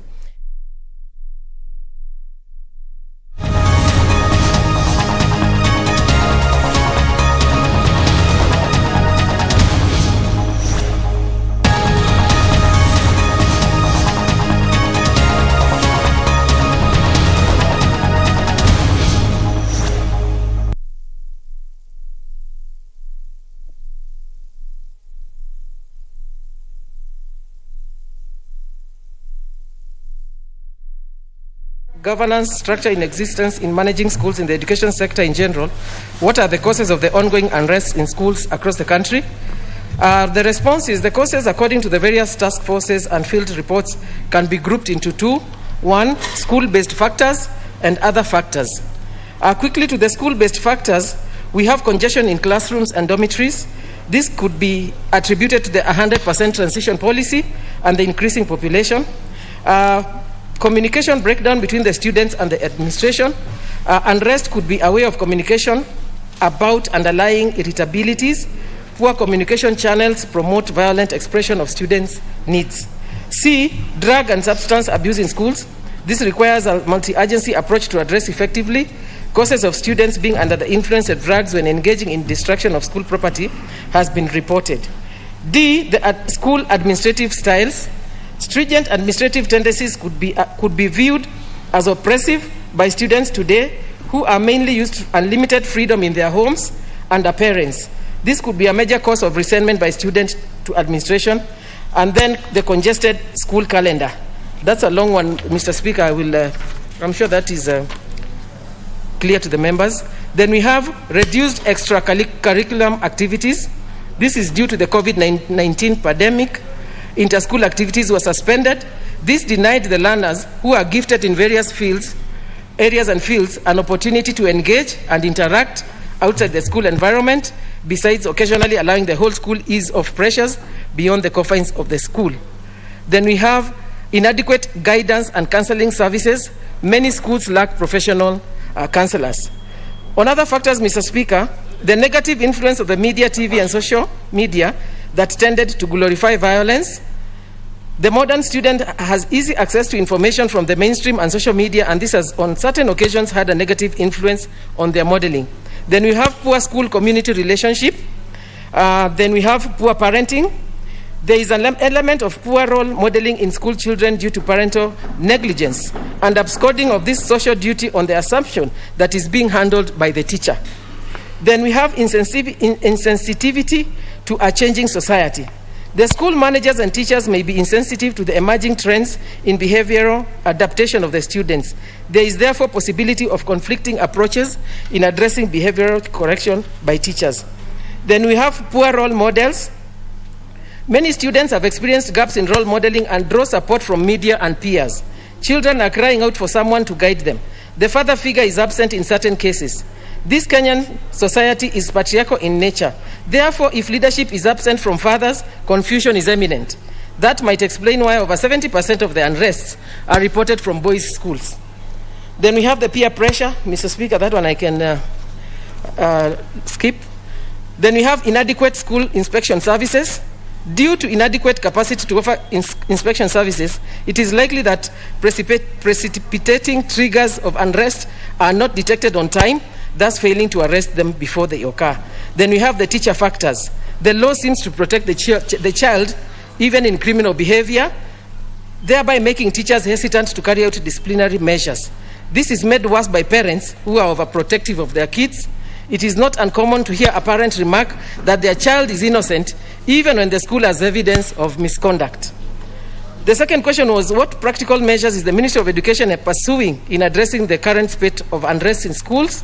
The response, Mr. Speaker, reads, the Ministry of Education, together with the other state agencies, education managers, and school administration, is pursuing the following actions to address the current spate of unrest. One, in the short term, action has been initiated against suspects in the school unrest and include 302 arrests have been made between January and November, with 126 cases recorded in November 2021 as at 11th November 2021. 41 suspects have been arraigned in court as at 11th November 2021. Board of Management meetings have been directed to convene urgent meetings and put in place modalities of ensuring enhanced school safety. The county security and intelligence committees have been directed to convene meetings with the education stakeholders in the various counties to discuss matters school unrest, and a circular has been issued by the Ministry of Education to field officers to liaise with school administration and the national government, GAO, to improve the management of safety and security of schools. There has been closure of affected schools to pave way for investigations and cost assessment of ensuring damages to the schools in accordance with the Regulation 35 and 36 of the Basic Education Regulations 2015. Conditional readmission of students in the affected schools in a bid to pick out those who are involved in the arrest for necessary disciplinary actions. Then we have controlled transfer of students to stem out movement of undisciplined students from one school to another. Schools have been instructed to double the number of teachers on duty, especially at night in boarding schools. And finally, strengthening of guidance and counseling. In the medium to long term, Mr. Speaker, the Ministry of Education, working in concert with other stakeholders, will pursue the following actions to help abet further occurrence of unrest. Holding stakeholder fora led by regional and county level coordinators of education to address schools unrest. Enhanced monitoring of the current situation to avert any further escalation of arson incidences. Resumption of school co-curricular calendar, ensuring that there is flexibility in school programs and that tenable demands of the learners are addressed by the school administration. Fast tracking of the court cases and secure convictions of all cases involving incitement and destruction of school property. Enhanced CCTV coverage in schools by exploring ways of making the IT solution affordable to schools. Engage the relevant state agencies to provide for recruitment of additional teachers to address the existing shortage, the government to address the level of congestion in tuition and boarding facilities progressively. The ministry recommends structured courses for institutional heads to be trained on managerial and leadership skills on a regular basis, enhance sensitization on drugs and substance abuse policy in schools, while at the same time working with players in the security sector to curtail availability of drugs. Recruitment of professional counselors to schools, schools to establish welfare committees comprising of teachers, non-teaching staff, and students that will address both internal and external potential causes of unrest and improve school-community relations. Both institutions and prisons only hold convicted students, thus need to address the issue of criminal indiscipline.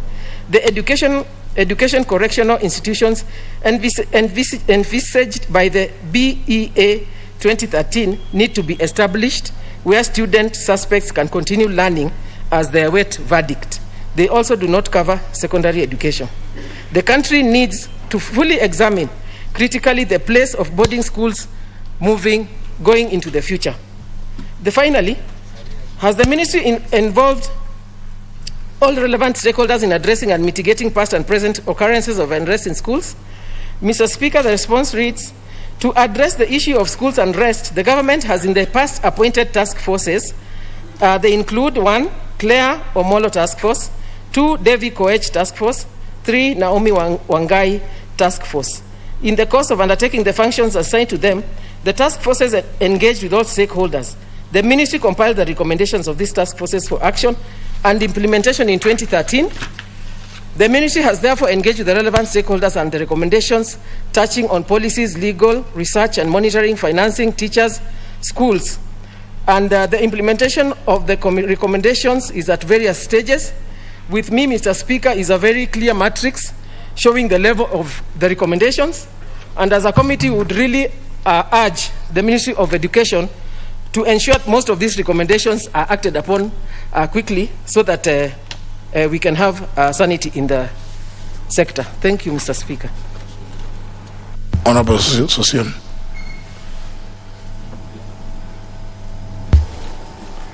Thank you, Honorable Speaker. I wish to thank the Chair and the Ministry for availing this report within 7 days. And I would say, Honorable Speaker, the responses are indeed extensive and satisfactory, but there are a number of glaring issues that really need this House to move further. I would recommend, Honorable Speaker, that on the basis of this report, this House should take further action, because the matter of school unrest and the banning is very repetitive. It's indeed very repetitive right from 2008. And the question you are asking, why are they banning dormitories only? It's only dormitories. Even if we hear an incident in the next coming days, we had 2 cases over the weekend, Jamhuri High School and Kerugoya Girls. It is the banning of dormitories. Why is it only dormitories? And this has not been touched on the report. Honorable Speaker, I would also have wished that this report touched on other emerging issues, because it is reference on the activities of the previous task forces. The other issues to do with policies that are conceived without proper consultations, like when you look at the localization of principals. This has affected quite a number of schools. It's an issue that needs to be examined further. And of course, I welcome the clear analysis that the day schools have done well. Honorable Speaker, if you look at the report and if you look at it across the country, we've not had any incident at all reported at the day schools. And looking at the cumulative additional value of the implementation of the reports, 70% of our high school students are in day schools. And the question of looking at the future of boarding schools really becomes extremely collective. Admission of the effect of 100% transition is an indictment on the ministry, is accepting admission, excessive admission, and there could be congestions in the dormitory and poor boarding services, and that is what is leading to this direct action from students. Could this not have been avoided by engaging in proper preparation of boarding services in our schools? It could be about the quality of boarding services. And those of us who have done psychology, the child psychology, if you see students burning dormitories, then it means there is something wrong in the dormitories. And Honorable Speaker, looking at the matrix, I'm attracted to the very extensive matrix of the Ministry of Education, and particularly a recommendation that the boarding services should be outsourced so that the boarding services are of high quality and high standards, and it should be delinked from other aspects of school management. And from the matrix, it is indicating that it has not been acted upon. If indeed it was a recommendation, why was it not acted upon? Honorable Speaker, the recommendations are good, the direction is good, but I think, Honorable Speaker, I would recommend that the Committee of the House can take advantage of the report and do further audit of the schools that are affected with respect to the matrix, so that we can help the ministry. Now you are debating this report. It's not. There's no need for debate. You just needed to highlight this or the other and the other, and then so you are going to take the whole afternoon. I mean, Honorable Speaker, considering the gravity of the matter, it doesn't matter. Doesn't matter. No, not when I'm on the chair. Yes, that's in breach of the rules. It's just the rules don't have that thing we are calling gravity. It's just to make comments. If there's anything which is not clear, yes, I think, Honorable Speaker, I've made very extensive comments on the same. Try to find out from the chair. Finally, I stand guided, Honorable Speaker. Then finally, I recommend that the committee can further take action on this with respect of certain action that have not been acted upon on the matrix. If this is done, we should be able to stop this cycle of waves of strikes in our schools. Thank you, Honorable Speaker. Honourable members, I would not wish to encourage debates on statements that have been read. Just a comment here and there. Honorable Pukose. Thank you, Honorable Speaker. Honorable Speaker, listening to the chair, that is a more comprehensive report, but when you look at some of the recommendations, I think it would have been good to question, because when you talk of issues like outsourcing of catering services, and you find that many of these students, even paying fees is a problem, because even with the bursary that we are giving, many of them are feeling challenges. Parents are not able to pay for that. So when a ministry makes a recommendation like delinking the education from the services of catering, then are they really being realistic? Because not all parents can be able to afford a situation where you have outsourcing of such a kind of services like catering. The second issue, which I wanted to seek clarification or make a comment, is when we have students burning the dormitories, where I was listening keenly, and I wanted to find out, where are they getting the fire from? Are they using the petrol?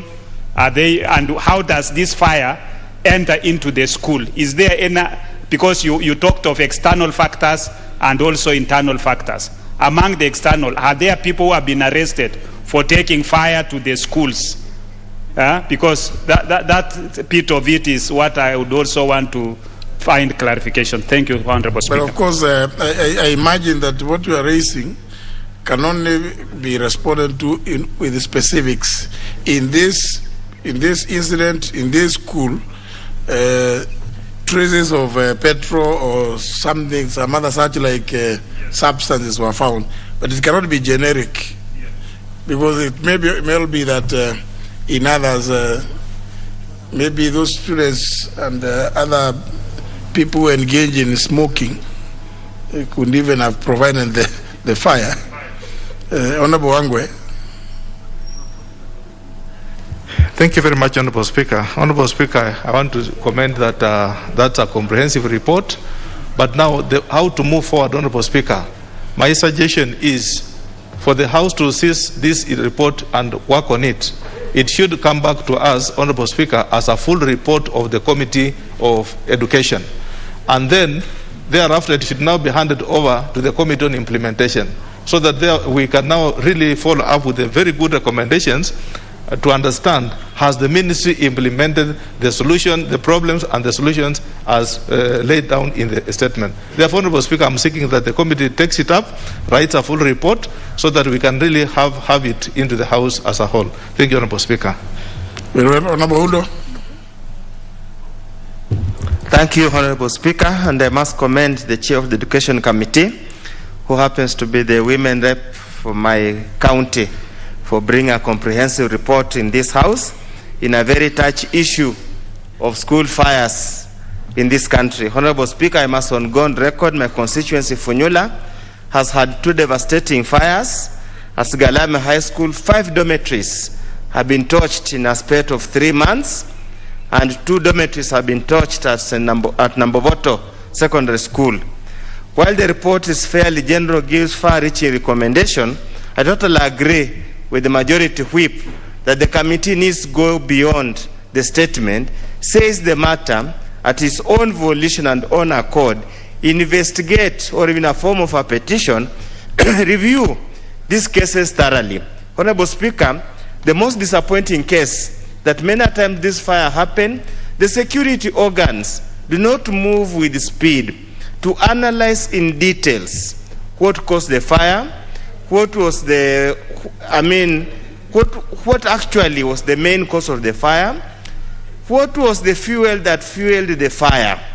Because many times if we are able to find out what was the agent, we can then connect the dots up to the point where it's supposed to have been. Honorable Speaker, honestly speaking, it is a matter that as a country we must address. We are literally bringing up, sorry to use the word, we are bringing up criminals. And these criminals are coming from our homes. Our homes have become a breeding ground for criminals. Honorable Speaker, if as a country do not seize this matter and nick it in the bud and solve now, we are creating a dangerous society that's going to be destroyed in the years to come. I totally agree that it's a point we need to look at it. There are very many issues. There are very, very many issues which unfortunately have not been covered in the report. Some have been glossed over. They need a thorough review. I sincerely support and request the committee to seize up the matter and deal with it. Look at what is the relationship between the principal and the teachers. What's the relationship in respect of the issues of contracts and tenders in the school that's also fueling animosity to an point that now the children are just being used as scapegoat. They're being used as a pawn in a fairly elaborate wars that are not part of it. Honorable Speaker, it's a matter that has hurt me so much, I can speak about it the whole day. But I hope now as our process has begun, it's a matter that we can bring to the table for national discourse and debate. Thank you, Honorable Speaker. But remember that it was a request for a statement. So it's up to the committee really. Honorable Flores Mutua, it's up to you really to, as a committee, to think whether, given that response, comprehensive report as it is, whether there are issues that you think as a committee you can take up and even make a report that you could now table before the House. Because we cannot debate that which is just a response from a ministry. Honorable Flores Mutua, you think there is... Thank you, Mr. Speaker, and I want to thank the members for their comments. As a committee, we are ready to take it up, as Honorable Wange has said, so that we can come up with a comprehensive report on this very urgent issue. Also, we'll have to look at the issues of that as has been raised by Honorable Sosion on why it's only dormitories that are being banned and who brings this fuel. So these are things we need to sit down as a committee and agree on how we are going to get these facts and have table a report. Thank you, Mr. Speaker. Honorable Pukose, about the suspects. I only got the numbers of the people arrested. I'm not so sure who these people are. So as a committee, we will dig deeper and know who is in these 3 or 2 suspects. Thank you, Mr. Speaker. Well, of course, the Honorable Oundo did raise the issue that the security agencies are not always available to when these fires happen. And what crossed my mind is the efficiency that has been demonstrated by the security agencies today by nabbing 3 escaped convicts. The Honorable Dwelle suggests that you have to confirm the identities of those who have been arrested and those ones who escaped, so that you don't have you don't arrest the wrong people. The Honorable because I see things that some persons in Kitui have been arrested. We only hope that they did not arrest poor peasants. Maybe they are doubles. Can we get no, on this one? It's over. You know, it's not debate. You know, this house operates in. Yeah, you know. It's getting to 4:30. We still haven't gone to business. You know, it's important. Remember, this house represents the people, yeah, and legislates on behalf of the republic. You know, the others participate. So it is you have an onerous task of legislating, and not to just participate. Leader Majority statement. Yeah, thank you, Honourable Speaker. Honourable Speaker, pursuant to the provisions of Standing Order number 44, section 2, paragraph A, I rise to give the following statement on behalf of the House Business Committee, which met on Tuesday, the 16th of November 2021, to prioritize business for consideration. Honourable Speaker, just to reiterate, as members are aware, we are in the 3rd part of the 5th session of the 12th Parliament, and in this regard, the remaining time is constrained in comparison to the pending business, and consequently, we did resolve... Leader Majority, I'm just wondering whether the Chair of Committee on Administration is right to walk where the next business, obviously, is business that touches his committee.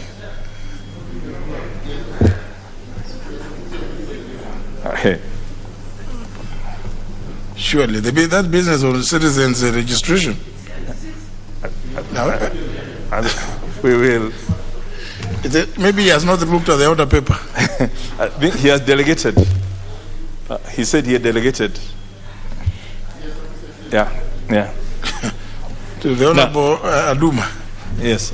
Okay. Yeah. Consequently, we resolved during the last meeting that we consider revising the calendar, and I want to thank members for having accepted our recommendation and passed the motion, which you did earlier.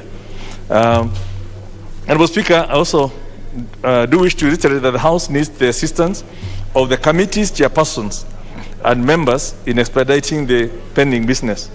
In this regard, I urge all committees to finalize on their reports, which are critical to enrich debate at second reading, and it's almost becoming the norm that the House proceeds to debate a bill without the benefits of the committee input, which is certainly not in the spirit of our standing orders and the procedures of this House.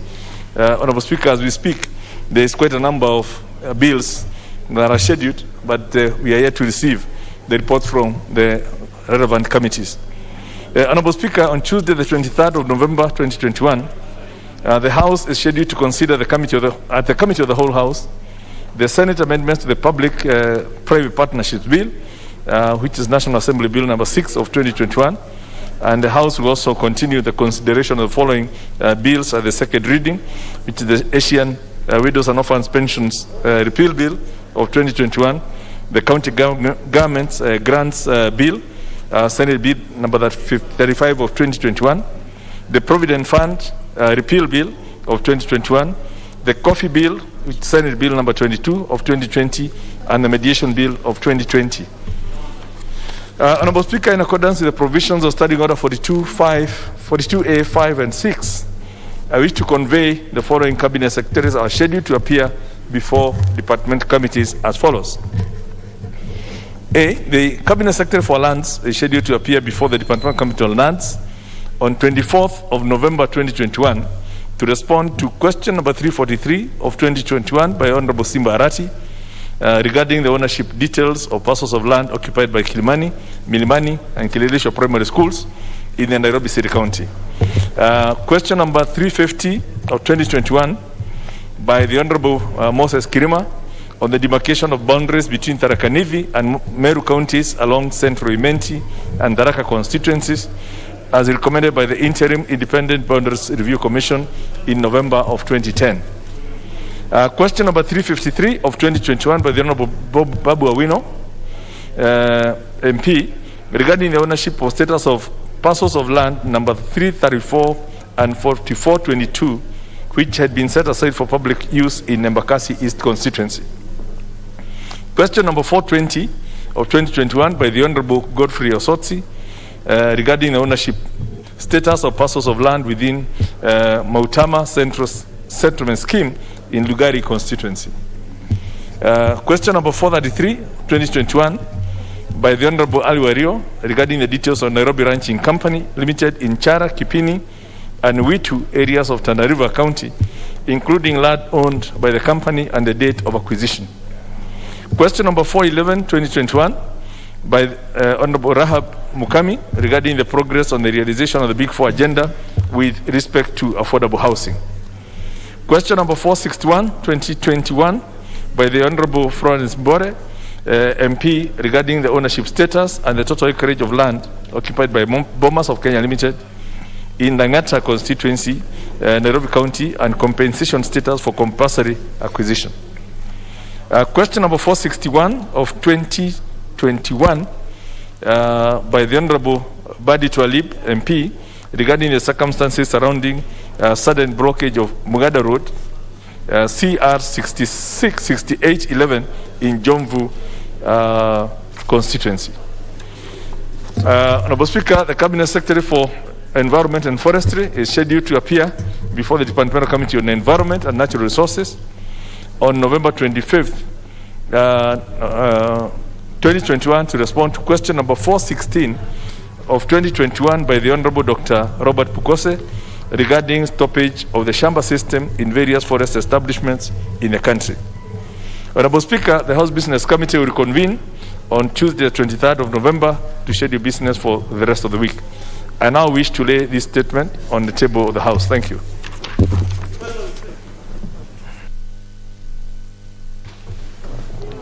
What's your point of order, Honourable Duale?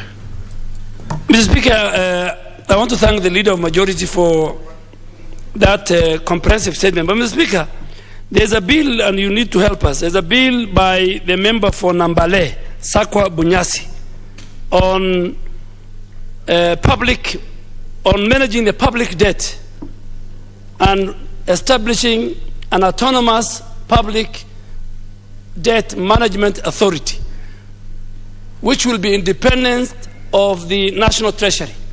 Speaker, I really want to indulge you that that bill, which is the private members' bill, is among the few private members' bills that you said are very, very important. And Mr. Speaker, I have been tracking the tracker of the National Assembly the last 2 years, and I don't know why. Somebody, I think, doesn't want to bring that bill. I kept on asking Honorable Sakwa. So, Mr. Speaker, I really want you to guide us on when that bill will come, so that next week we start the second reading. It's a bill that will help this country manage its debt. It's a bill that will establish an autonomous authority, And Mr. Speaker, it happens in all other, you have been around, you have been a chairman of the Public Investment Committee. This is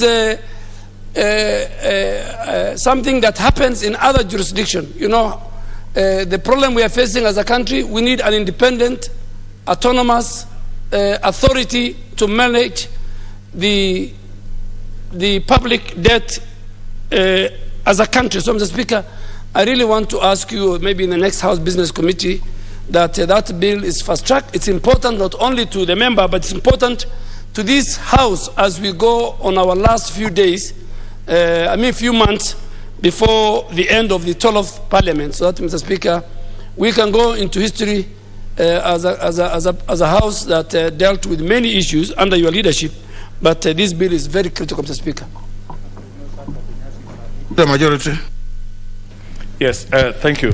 Indeed, the bill is very important. It's a very well drafted bill, but it has two processes that are still pending. And the first one, we have yet to get concurrence from the Senate that it does not concern counties. And the second one, it's then the committee report is also pending. Yeah, no, it's 2020. Yeah, it was just done in 2020, but it has those two processes waiting. And once we unlock the Senate on concurrence, then we also in consultation. And that's why I was appealing to the committee chairs to actually go through some of those things. Let us have the reports, especially on a critical bill like that, so that we are not told there was no public participation. And hence, that's the only reason it's not on the order paper. Have we done the communication to the Senate? I think it's being followed. Yeah, I think it's on my tracker of this today. It's just showing that that concurrence is yet to be received. Yeah. Yeah.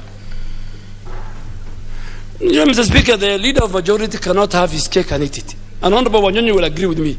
Yesterday is the same leader of majority who was insisting that we start debating a bill from the Senate on county grants without the report of the committee being tabled. Now we are being told a bill that has been around for the last 18 months. And Honorable Bunyasi will agree with me that, number one, I have never seen the concurrence. The concurrence of the Senate is administrative, is a function at the Speaker's office. And it doesn't go to all bills. This is a bill within the reading of Article 109, Mr. Speaker, can originate here. Secondly, Mr. Speaker, a committee cannot keep a bill for more than a year, Mr. Speaker, if you look at it. So, Mr. Speaker, we can't have some bills being debated, and that's why, Mr. Speaker, under the guidance of the Deputy Speaker yesterday, later he realized the magnitude of the one on county government conditional grants, and he only allowed the chairman to move and to be seconded, and then said until the report is tabled. So, Mr. Speaker, unless something is going on, somebody somewhere, Mr. Speaker, and Mr. Speaker, you need to give us direction, you as our Speaker, that why this bill in the corridors of Parliament is a private members. My bill, which was done this year, Mr. Speaker, is in, if you look at the Wednesday chronology, my own bill, I think somewhere in May this year, is in order number 1516. So why is the bills that are in the order? This bill has been published. It has been read for a second time, Mr. Speaker, and even at the last page, it has at the memorandum of objects, it says whether this bill concerns counties. So what are we talking about? Concurrence of the Senate. So, Mr. Speaker, let us not split hairs here. Let us not split hairs. This bill, and I'm sure if you give an opportunity, Mr. Speaker, please help us. Let us debate this bill. Let us form that independent debt management authority. Let us help this country manage debt. That's why we are here, Mr. Speaker.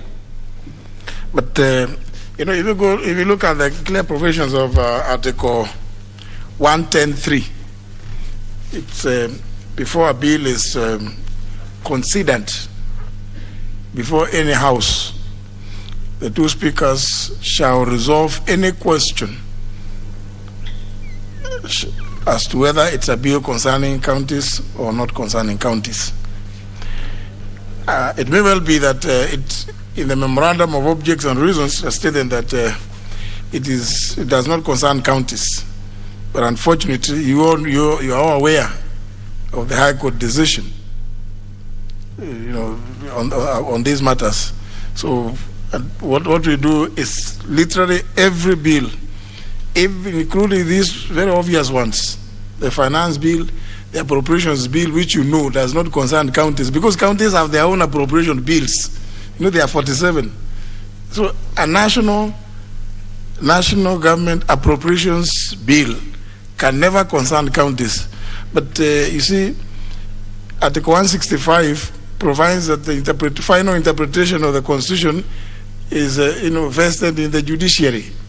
So the judiciary somehow thinks that even those ones which are clearly where they have no where the appropriation, an appropriation bill, an act is purely to allow government to withdraw funds, and that there's no way it can concern counties, because counties have their own appropriations bills and acts.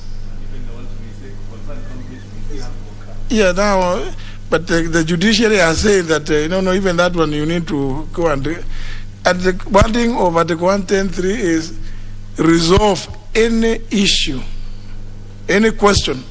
So, in fact, some of the judicial officers, to whom I have a rule of respect, have clearly ruled that a question must arise, because that's what Article 110.3 presupposes. The question must arise. So, if no question has arisen, then there is nothing for the two speakers to resolve. So, but now some other, of course, sometimes, because they don't go to the same schools. So there's another group which was brought from outlying stations, and they came and they didn't read this. So they made that determination. We respect, but we respectively disagree. But nevertheless, we obey. They have said that they need to resolve. In fact, the leader majority talked about concurrence. The Constitution does not talk about concurrence. It is the resolution of any question as to whether it concerns counties. Now, maybe Honorable Sakwa Bunyasi could tell us, because I am aware that I've actually read your bill. Maybe you could tell us. I cannot remember where exactly it is. Let me get my mask on, Mr. Speaker. Thank you, Mr. Speaker, sir, for giving me this opportunity, and I want to thank the MP for Garissa Town for getting sufficiently concerned to raise this matter. I appreciate that. Mr. Speaker, I've been following up this fairly frequently. The last one was yesterday. Yesterday was the day before, and the Finance Committee had not yet finalized the report. I understand, because they are waiting for comments from the central bank. That's the reason that was given, which surprised me a bit, because the last time that we had this public participation meeting with the various agencies, in which the central bank did not show up, but we had Treasury, we had ISPAC, and we had others, is about 3, or probably, I have to get exactly, at least 3 months ago. So this delay in finalizing a report internally, they are waiting for central bank comments. Central bank is an interested party in the sense that we would reduce the fiscal revenue to the central bank because of the provisions of this bill. So they probably will not be excited to comment on it quickly. But it does not conflict with their core mandate as a central bank. These are fiscal responsibilities that go to the executive in the finance side. And I think it would be really helpful for that to come before the House. There are many public interest questions that are in there. And so I would urge, Mr. Speaker, as you think through this and as you give us your feedback on it, that maybe there needs to be some service charter in the committees also to have a turnaround for these reports. Otherwise, the role of private members is completely diminished. We just here to pass bills by government, and also private members, which do come after some time, are really, really frustrated. And we do not have an open, transparent system for saying, it's too late. It's taking too much time. I really would urge the leadership of the House, including the majority leader who is here, and the whip is here, and others, that we look into this. And this particular is of tremendous interest to the country. And, contrary to what people fear and think, that probably the bill will gag the administration from incurring. No, it doesn't. It helps rationalize that process. And it helps make the process more transparent. It helps to provide rigorous analysis behind it. It helps provide bookkeeping, better bookkeeping that's being done, more open record management. It will be a lot easier for us to deal with these agencies we work with and so on. It's really a positive, growth-enhancing bill. So I would urge, Mr. Speaker, that we get it to come. Honorable Sakwa, could you, just for my information, has it been read the first time? 22nd.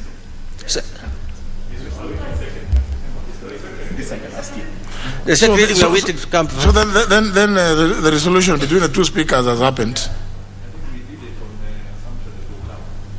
Yeah, I think. No?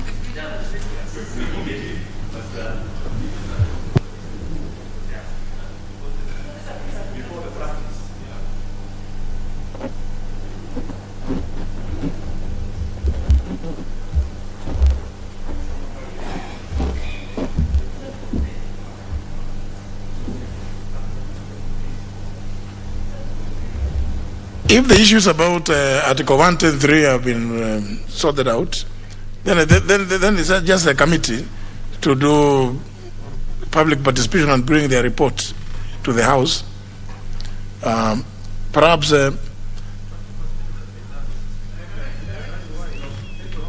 no. Can we get an update on Tuesday from the committee, from the chair of the Finance Committee? And let the chair now begin to be a bit more.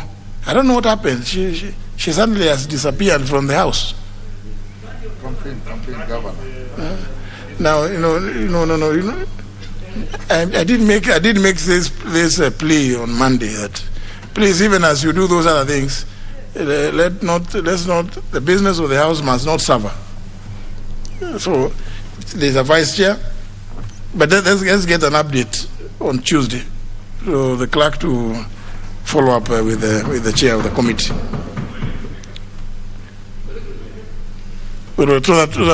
I think there may be no issue about 110.3 from what I'm getting. Yes. So we will get a report on it. And I would urge that the Honorable Sakwa Bunyasi please be also present so that whatever update we'll be getting from the committee, you're able then to relate to what you have just reported in the House. Next order. Order number 11, motion. Report on a public petition by residents of Wajir and Garissa counties regarding lack of access to citizen registration services. Resumption of debate. The information I have is that this report had been moved. The mover had moved, and the seconder was in the process, but as a balance of 3 minutes. And the person who was seconding was the Honorable Dr. Makali Mulu, who is not present, but did write to me requesting that the Honorable Aduma, yes, do proceed to take his 3 minutes. Thank you, Mr. Speaker. I want to take the 3 minutes to second the report. Mr. Speaker, I noticed that this report was brought by my long-time friend, who must be very privileged because he's one of the few members who has known Aduma for over 16 years, Honorable Duale. Mr. Speaker, what the Honorable Member brought actually concerns the issue of registration of persons. And according to the report, this is an issue in which the members were concerned, And we looked at the report and made very practical recommendations on how to assist on the petition. Mr. Speaker, we urge the members to actually support the committee, join the committee, and support the members. The implementation should be fast-tracked so that the people do not suffer from lack of amenities. We realize that without proper registration, the people do not enjoy some of the basic amenities which they ought to enjoy.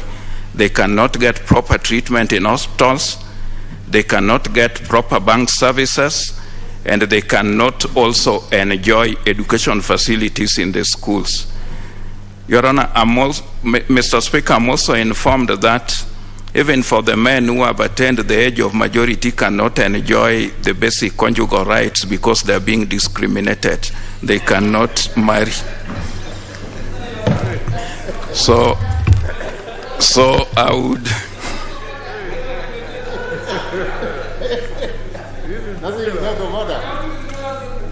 So, Mr. Speaker, I would urge that we join and support this motion so that the people could enjoy these very, very basic needs. I have known the mover of this petition for a very long time, when he was indeed, actually, when I was the executive in Garissa Township. I had known Duale that long, and the privilege of meeting me made him really enter this house and became a ranking member ahead of me, because for him to get access to Baba, he had to rely on me many times for that access. So I support and I second this motion so that this should be fast-tracked for the benefit of our people in Wajir and Garissa. Thank you, Mr. Speaker. So I second the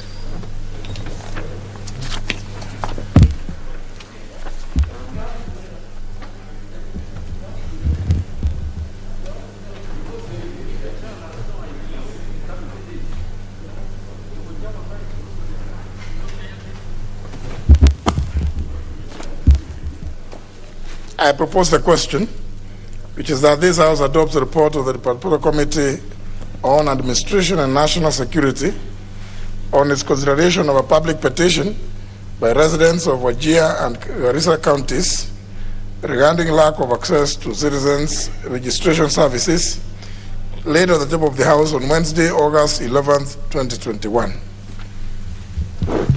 Honorable Duale.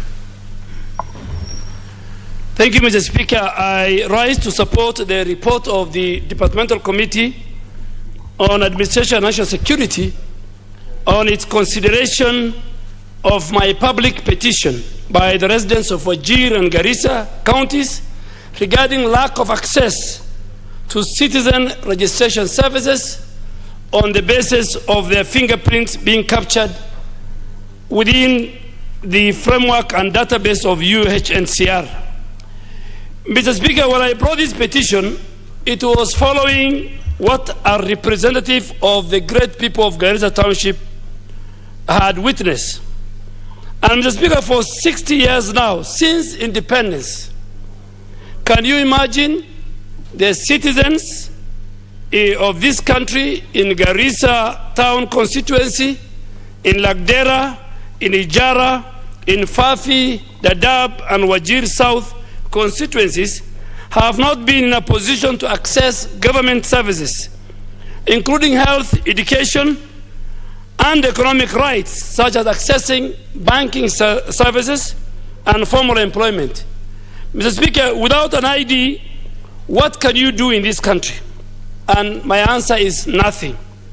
Mr. Speaker, Article 12 of the Constitution of Kenya provides that every citizen is entitled to the rights and privileges and benefits of citizens that include a Kenyan passport and any other documents of registration or identification issued by the state to its citizens.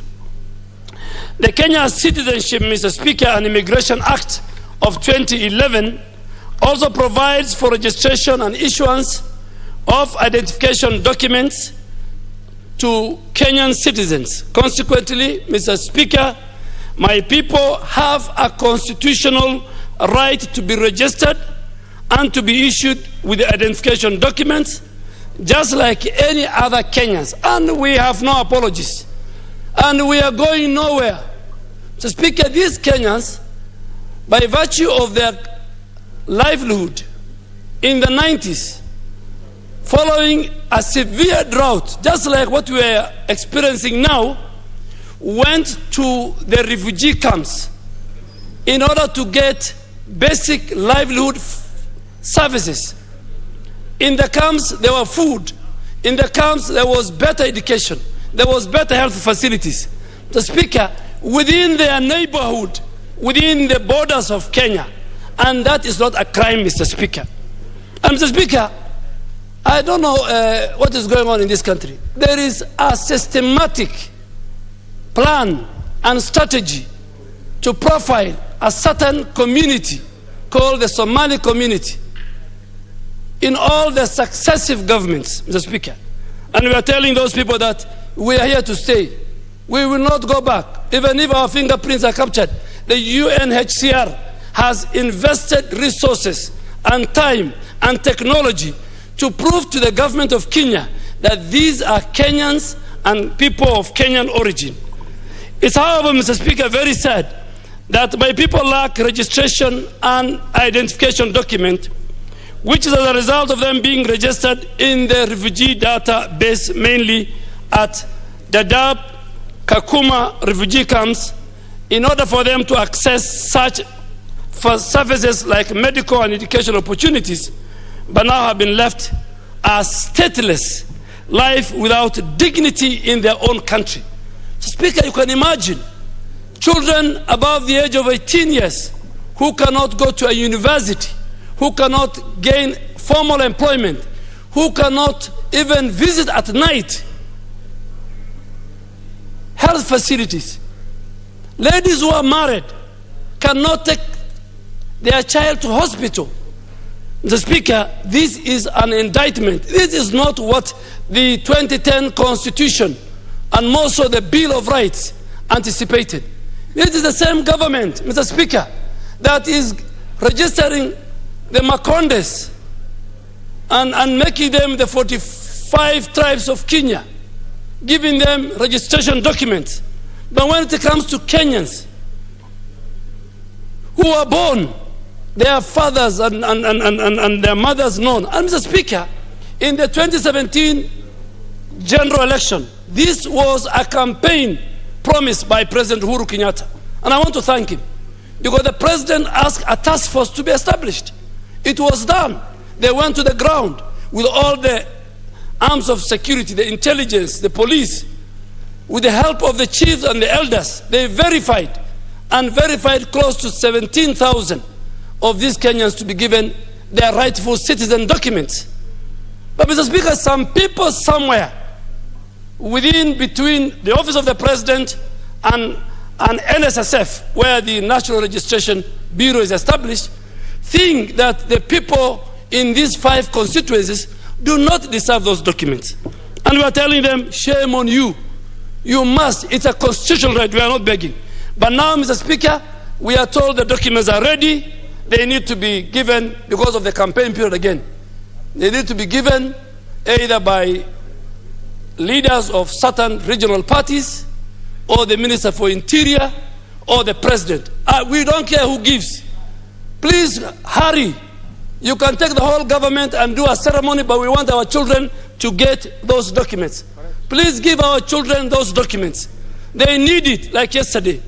Please, and we thank this committee, we thank this House, and we want to thank the National Registration Bureau and the task force, and this House must act, and must act now.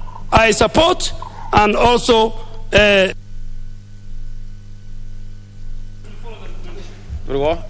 Let's have Honorable Dahil.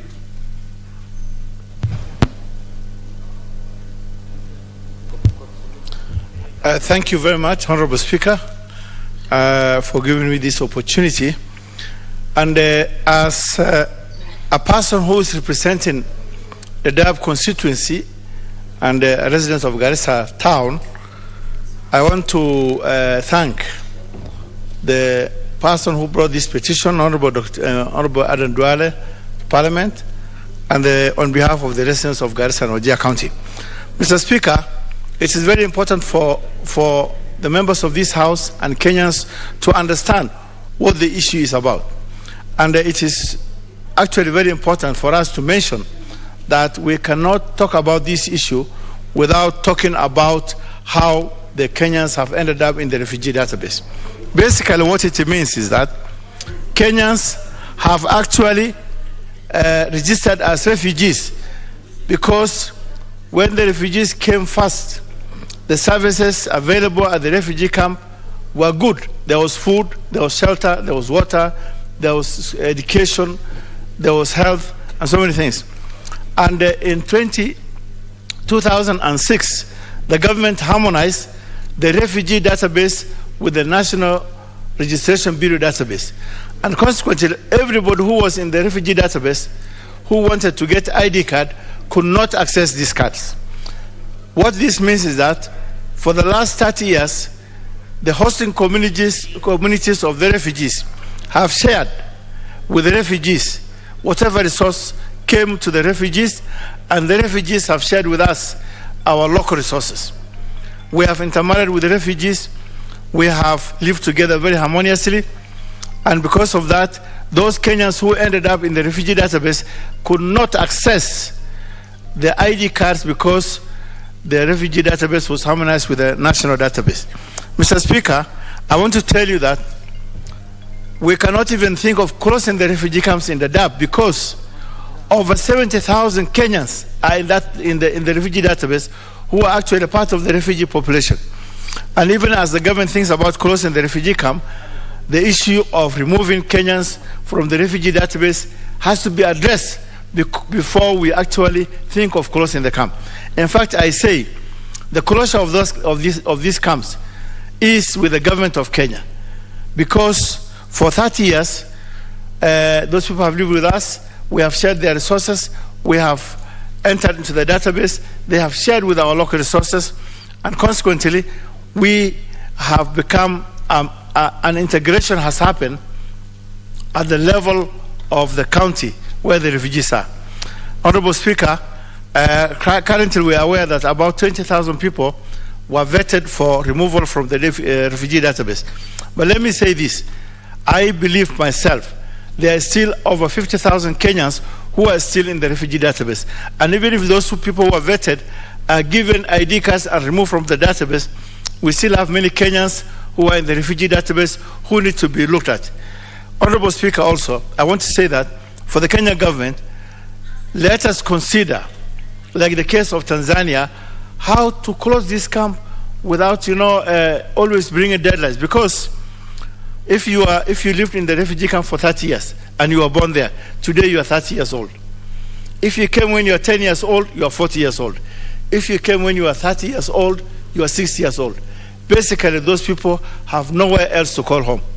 And like the case of Tanzania, we have a president. I think the government of Kenya should even consider giving those refugees citizenship because of their long stay. Refugees have been taken to the US, to Europe, to many other parts. But Kenya has never accepted a refugee to be accepted as a citizen of this country. You know very well the congresswoman in the US, Ilham, came through Hagadera refugee camp. The minister for one-time immigration and citizenship in Canada came through refugee. And these are people who have come through these camps. And I'm saying that the refugees also, if they are given opportunity, they can contribute to the economy, they can contribute to the welfare of this country, and also enhance security. With those many remarks, I want to say I support this report, and we hope that all those Kenyans in the refugee database will be removed so that they can get back their citizenship and they can actually integrate and get their rights as citizens of this country. With those many remarks, I support. Thank you very much. Honorable Oudo, member for Funyula. Honorable Speaker, the issue of registration documents, specifically ID and passports, for communities living along the border has been a troublesome issue in this country for many, many years. For many years, the central government, or the national government, so to speak, has deliberately profiled these persons and these communities, believing that they are not truly and fully hearted Kenyans. Honorable Speaker, because of this reason, as my colleagues have said, these people have had nothing else to do to associate themselves with Kenya. That's why, Honorable Speaker, when you travel to Northeastern region, they always tell you about your Kenya. They'll profile you as nywele ngumu, because our activities and our actions since independence have demonstrated that they are not part and parcel of Kenya. We want to thank the committee for having listened. We want to thank the committee for having taken this petition to logical conclusion, and also want to thank the national government for having heard the pleas of these persons who left their homes in search of basic subsistence, basic survival, because the records available indicate that life in refugee camps have always been far much better than lives of the surrounding community. So it made sense, naturally, to go to those refugee camps so that they can get a livelihood that befits their status as Kenyans. Probably it's an indictment of the successive governments that you cannot treat your own citizen as second-hand citizen and treat others as better citizen. Honorable Speaker, as I stand here, and based on the report of this committee, I'm encouraged. I might also have to move an amendment, a petition, especially for those of us who live along the border between Kenya and Uganda, especially from Busia district, Busia County. Naturally, Honorable Speaker, we are one community. We have got homes straddling between the two artificial boundaries that were created by the colonialists. They did not care that we have a shared heritage, we have shared names. Many of the names we have here are also found across. Many times it takes a lot of persuasion and a lot of noise for the registration clerks to even give ID numbers or IDs to people along the boundary.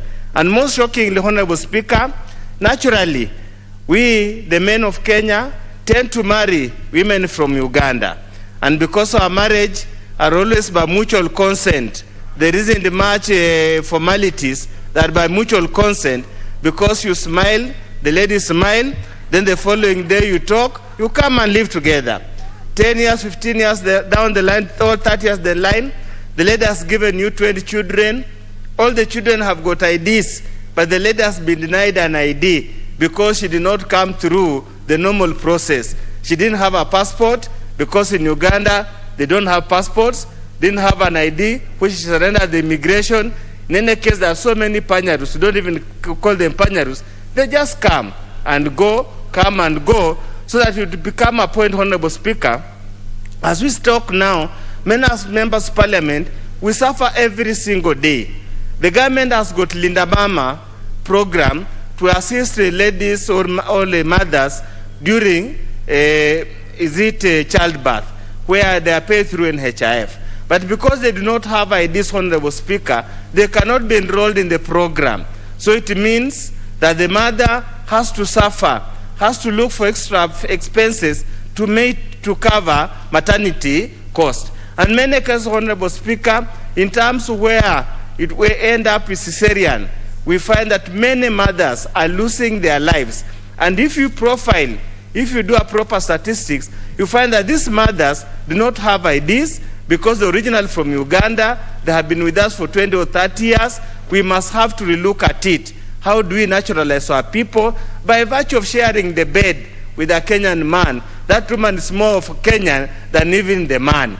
Because where we come from, we say relationships are strengthened through two things: through the stomach and through the process that results in pregnancy. That should be strong enough to make a relationship, to make this a Kenyan. Thank you, Honorable Speaker. I support. Let's have Honorable Sophia Noor.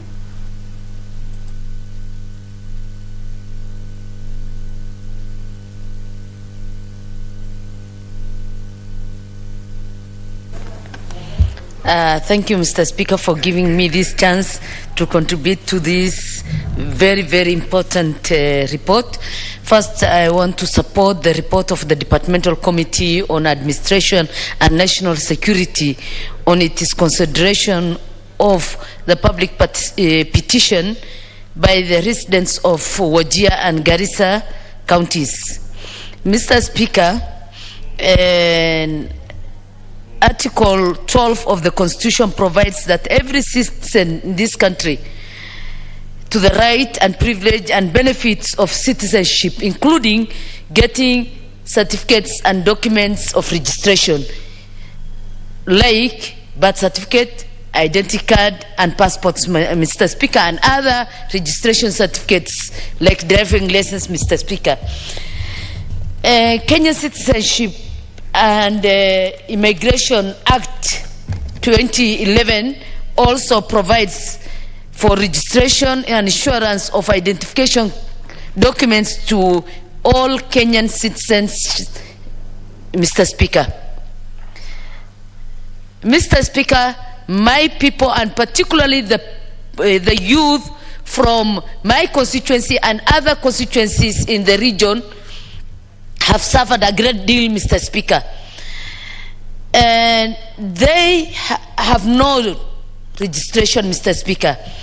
As you know, Mr. Speaker, and fellow colleagues who contributed to this report have said earlier on that most of the people from the region during the very, very bad drought of 1990 and 91, when His Excellency then declared a state of emergency, and communities lost their livelihoods and lives, and the refugee camps were newly established, all our people migrated and moved in the refugee camp just to look for basic needs and basic like water, food, shelter, Mr. Speaker. Along the line, Mr. Speaker, the data was captured in the refugee database, Mr. Speaker. That gave a problem to over 70,000 Kenyans who were recruited and captured in the refugee database. We have struggled as a community to advocate for their rights for many years, Mr. Speaker. And Mr. Speaker, I want to appreciate particularly His Excellency the President, who formed a task force and who again directed the Ministry of Interior to immediately work on the rights, on the citizenship of those Kenyans who were captured in the refugee database. The United Nations and the Kenyan government sat together, and some of us as members of parliament in this house were called for those meetings. We attended those meetings, and the result was we have today, as I'm standing here, 20,000 Kenyans who have been removed from, who are vetted and removed from the database of the refugee database, Mr. Speaker. Their documents are in the registration bureau here in Nairobi. So what we are asking, this house which is the House of Records and that we quickly stand up and help those communities so that those identity cards which are ready, the 20,000 which are ready, should be given to the owners so that they will be able to get the services that is the rightful as a Kenyans, Mr. Speaker. Mr. Speaker, it is very shameful for our country just because you are a citizen, a Kenyan citizen, was not able to get the basic needs and the basic rights like any other person, and the person goes to refugee camps just to get those services, be it food, shelter, education, health services, and today they are not able to get, they are like stateless. And when you are stateless, Mr. Speaker, you lose your self-confidence, you lose your self-esteem, you are not able to become a person of standards, Mr. Speaker. You are not able to have free movement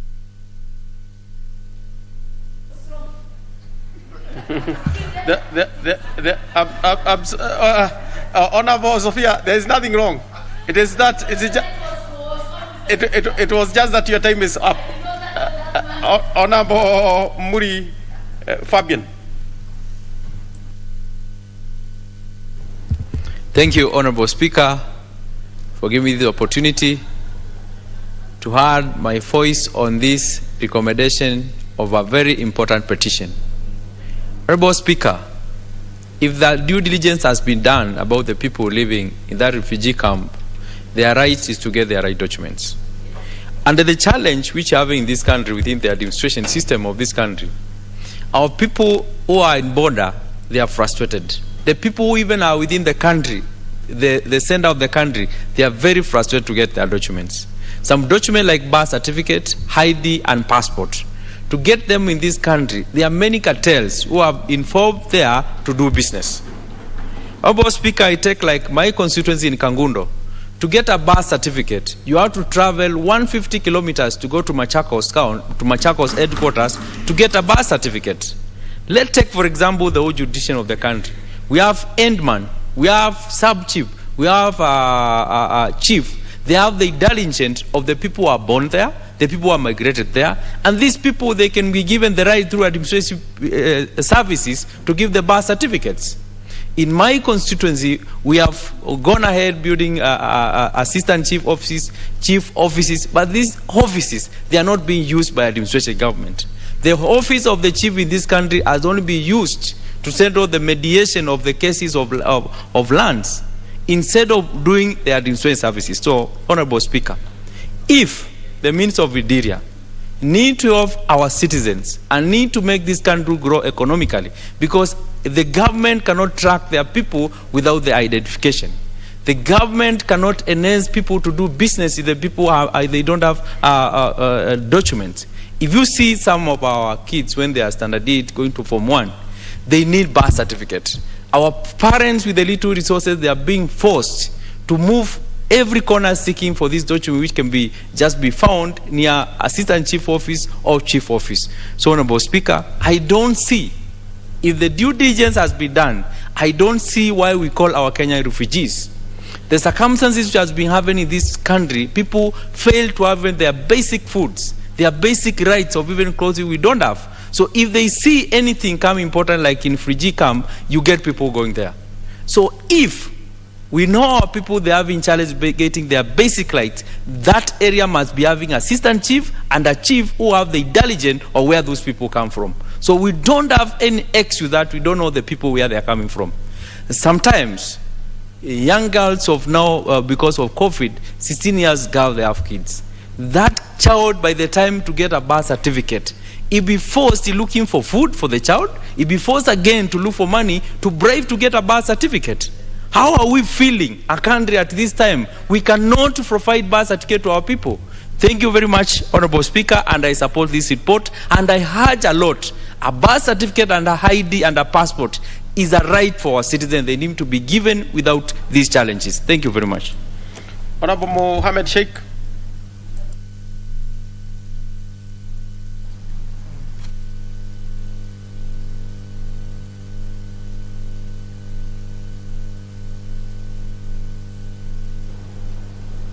Thank you very much, Mr. Speaker. Mr. Speaker, I stand to see that there is some goodness on its way for those people who have languished in refugee camps due to various circumstances, and particularly Kenyans who are unable to access their birthrights.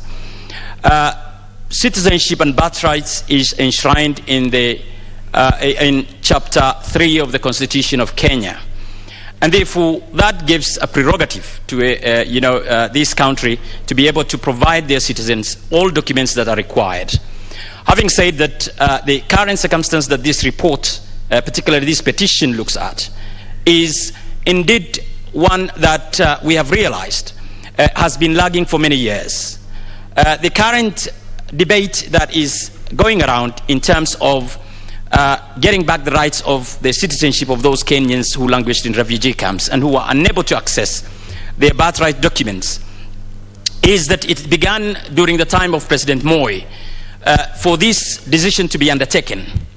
It went through various fights, in-fights, out-fights, and various other fights, which unfortunately was not good enough for the poor Kenyans. It eventually ended towards President Kibaki, who gave some directives as well to say that, the Kenyans should be able to get their birthrights and get their citizenship documents back. Well, I will go back to the rationale yet. President Kenyatta again took it from there. 10 years of President Kibaki, about 10 years of President Moi, now about 10 years of President Kenyatta. That means it is about 30 years that we've been struggling to ensure that Kenyans get their rights. The sad thing here is the bottleneck, the bureaucracy, the political infights. There are individuals that we know have been fighting politically this process. 30 years is generational trouble. And therefore, we see that the unfortunate circumstance that has gone through this thing is towards ending. Having said that, my previous colleagues who discussed this in this house have talked about 50,000. Anecdotal information indicates that it is close to 100,000 people. I cite that I have worked with the United Nations High Commission for Refugees in 1994 and 95 in Malindi, Marafa refugee camp, and Utange in Mombasa. What I'm coming to here is there are many people in Mombasa, many people in Utange, that's the indigenous people of Marafa in Malindi, that have also faced similar circumstances through this. It does not mean that we are only living at the periphery, that has really touched. If you go to Turkana, Kakuma has hosted refugees for many years. Sudanese refugees, Eritreans, Ethiopians, Somalians, they are there as well. The local indigenous, when they faced hardship in Kenya, where the saddest thing here is this country barely thinks about its citizens when it comes into drought, the current drought that's happening. People go to refugee camps for food so that the United Nations can take care of them, because Kenya has failed to take care of them.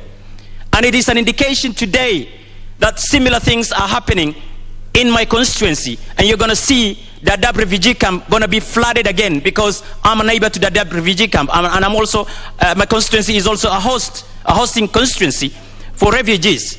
You're going to see, because of this drought, people have lost their livestock, and they're going to move to the refugee camps again. Will that similarly happen? Chapter 119 does give the opportunity for citizens to get back their citizenship as well, and their rights.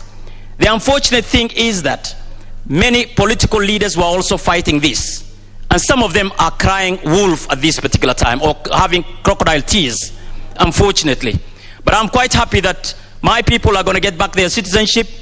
I'm quite happy that we have fought enough.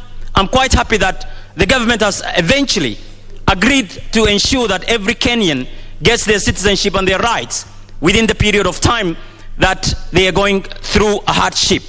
And therefore, I'm quite happy that this must be fast-tracked, and we ensure that in the next few weeks, those ID cards are received by the young men and women that have waited for over 30 years to get their birthrights back again. And they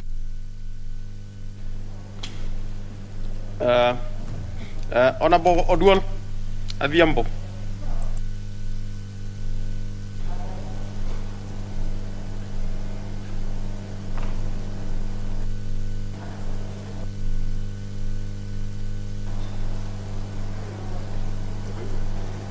Oh, I do the intervention.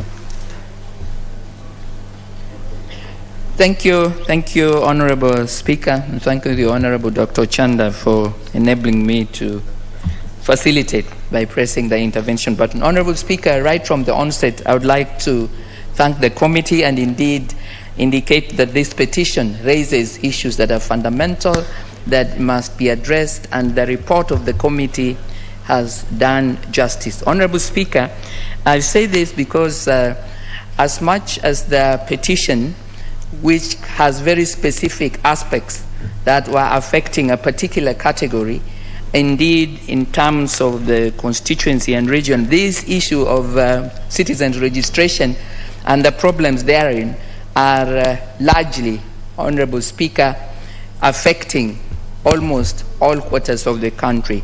Honorable Speaker, in Siaya County, where I come from, specifically Lagos-Songa sub-county, we have the similar issues, except that with the Honorable Dr. Owundo, it was Uganda. We have all these young girls who really, up to this point, do not have IDs because the system and manner in which this is done does not enable them, having moved from one area to come to a different area to settle in marriage.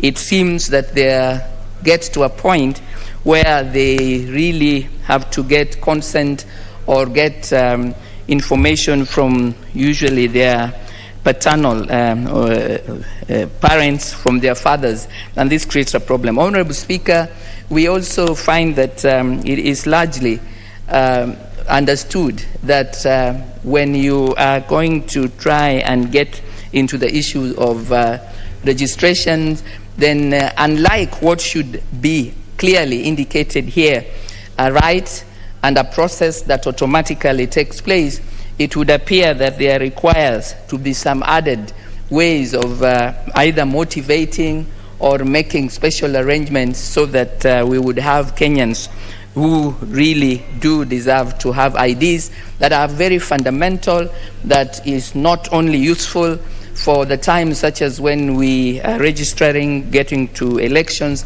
but which without deny them a lot of ability to engage. And so, Honorable Speaker, this is a very important petition, and I would like to indeed thank the Honorable Duale and the committee and the report, because as we handle the specificities that we come through with this particular petition, indeed, the Honorable Speaker, it is clear that we need to relook and we need to take a very specific sense of measure to understand that it is not just uniquely related to the given category, although the nature is one that must be handled the way it is, but we want to ensure that as we deal with issues of registration, as we deal indeed with issues of citizenry, as we in particular make it possible for all Kenyans really to access this, we can see that it is not a matter that we will want to limit, but we hope that as it is handled, it will cover. I want, Honorable Speaker,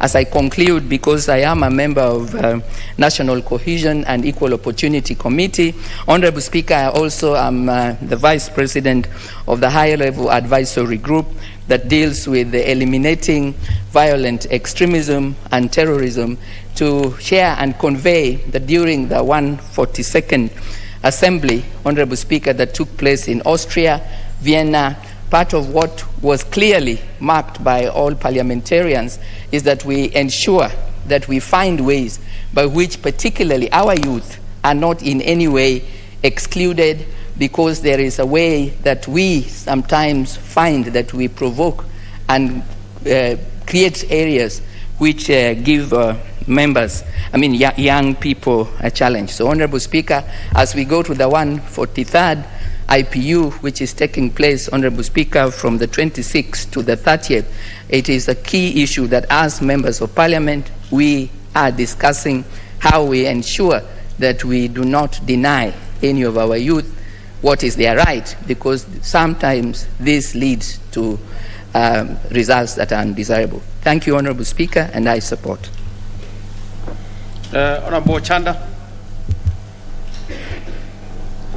Thank you, Mr. Speaker. Mr. Speaker, the tendency of human beings, just like plants, there's a tendency of plant roots moving towards where there's water.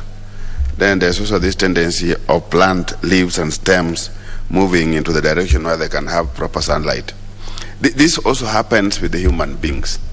Immediately there is food in the next door, and your homestead doesn't have food, the tendency of either your kids or your guests or anybody else who are in your home moving to the other direction is very high. This has happened, and it happens in very many ways. It happened now, like we are seeing the case of refugees having the camps in the communities around Dadaab, where now kids or people move into the camp not as refugees, but going into the camp as refugees, in quote, but for purpose of accessing food.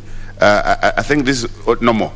It happens even in ordinary life. Like now, Undo is gone, by the way, but I would have brought this as a good example. There are some fraudulent philanthropists in somewhere in Budalangi.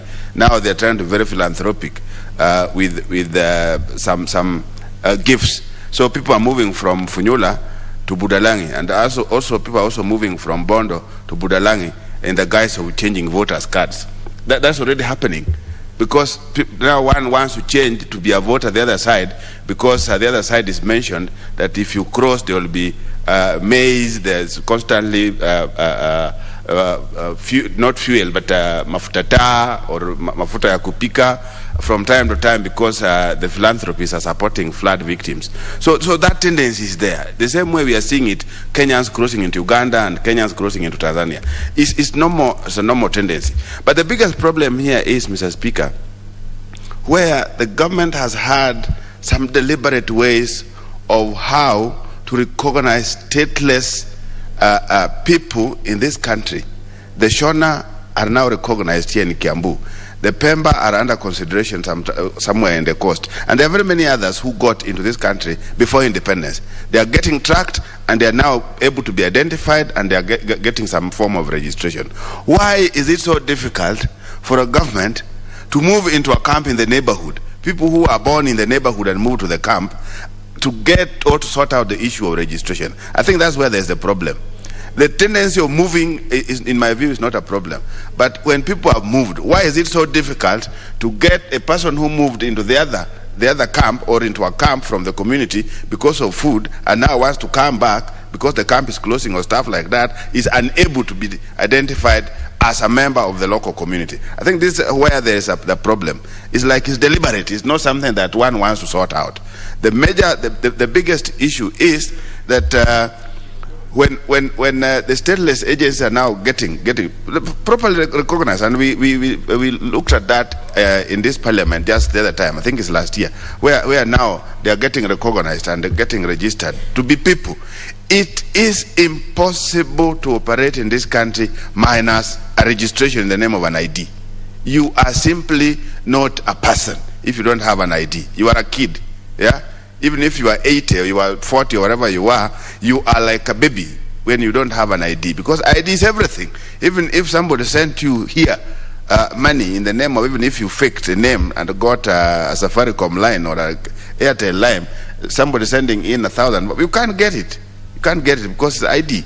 So I want to believe that, Mr. Speaker, if the government was serious, some of these things were not as difficult as the difficulties they have faced in sorting out people who are clearly stateless and people whom we inherited with independence. Thank you, Mr. Speaker.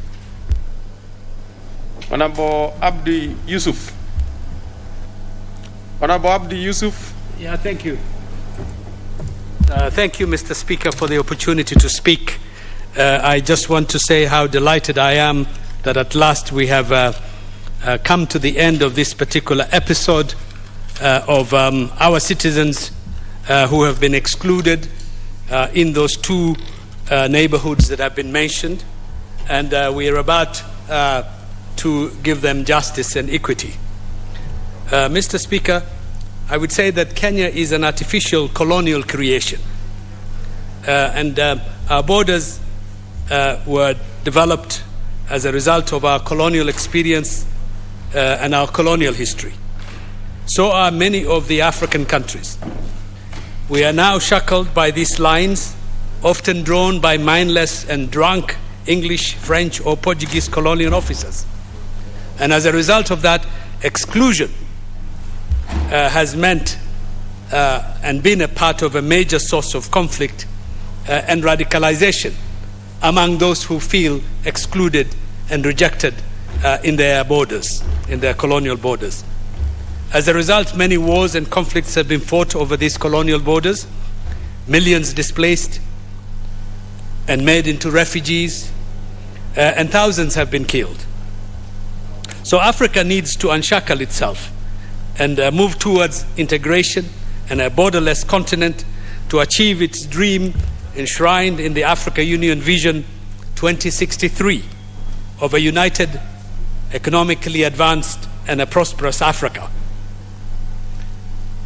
And the only way we can do that is by rethinking and reviewing the colonial border relationships that we have.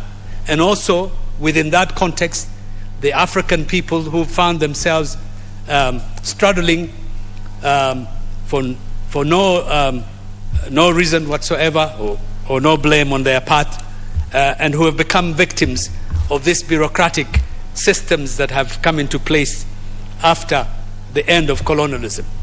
One would have expected that African leaders would come together and resolve these problems of the colonial borders through an African solution, so that we benefit from the human resource that straddles our borders, we benefit from the economic output of those regions, rather than spending money and energy in conflicts that never end and never result in a sustainable solution. Our colonial history has meant many of us have never been registered or accepted as subjects or citizens. As a result, the children and the grandchildren of these people are even today excluded and remain discriminated or criminalized in independent Kenya. We must reform and decolonize our citizenship registration. I know many residents of my own constituency are invisible because of this misfortunate situation that they've inherited because their parents or their grandparents were never registered. It is also important to consider the issue of refugees afresh. Refugees are not a problem, but a major social and economic resource to the host country. We must change our bureaucratic mindset that characterizes refugees as a problem. Wealthy nations, better equipped than us, have seen the benefits of the entrepreneurial skills and the resilience and the power of immigrants.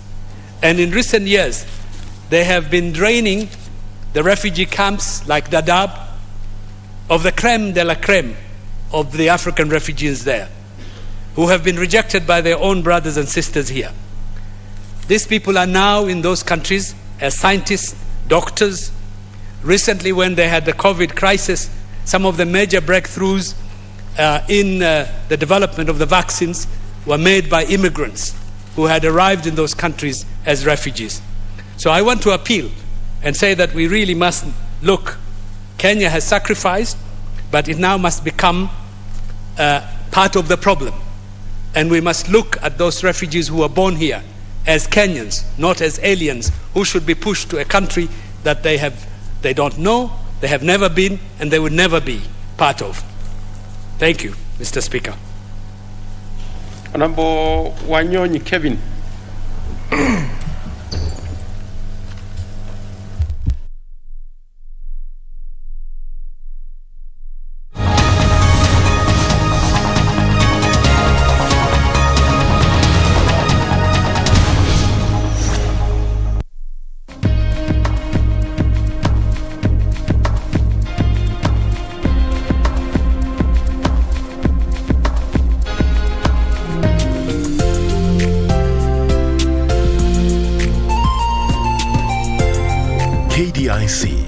Protecting your deposits. The Kenya Medical Training College will hold its 90th graduation ceremony on December 2nd, 2021. Visit www.kmtc.ac.ke for more information on the graduation, training programs, and application procedure. KMTC, training for better health.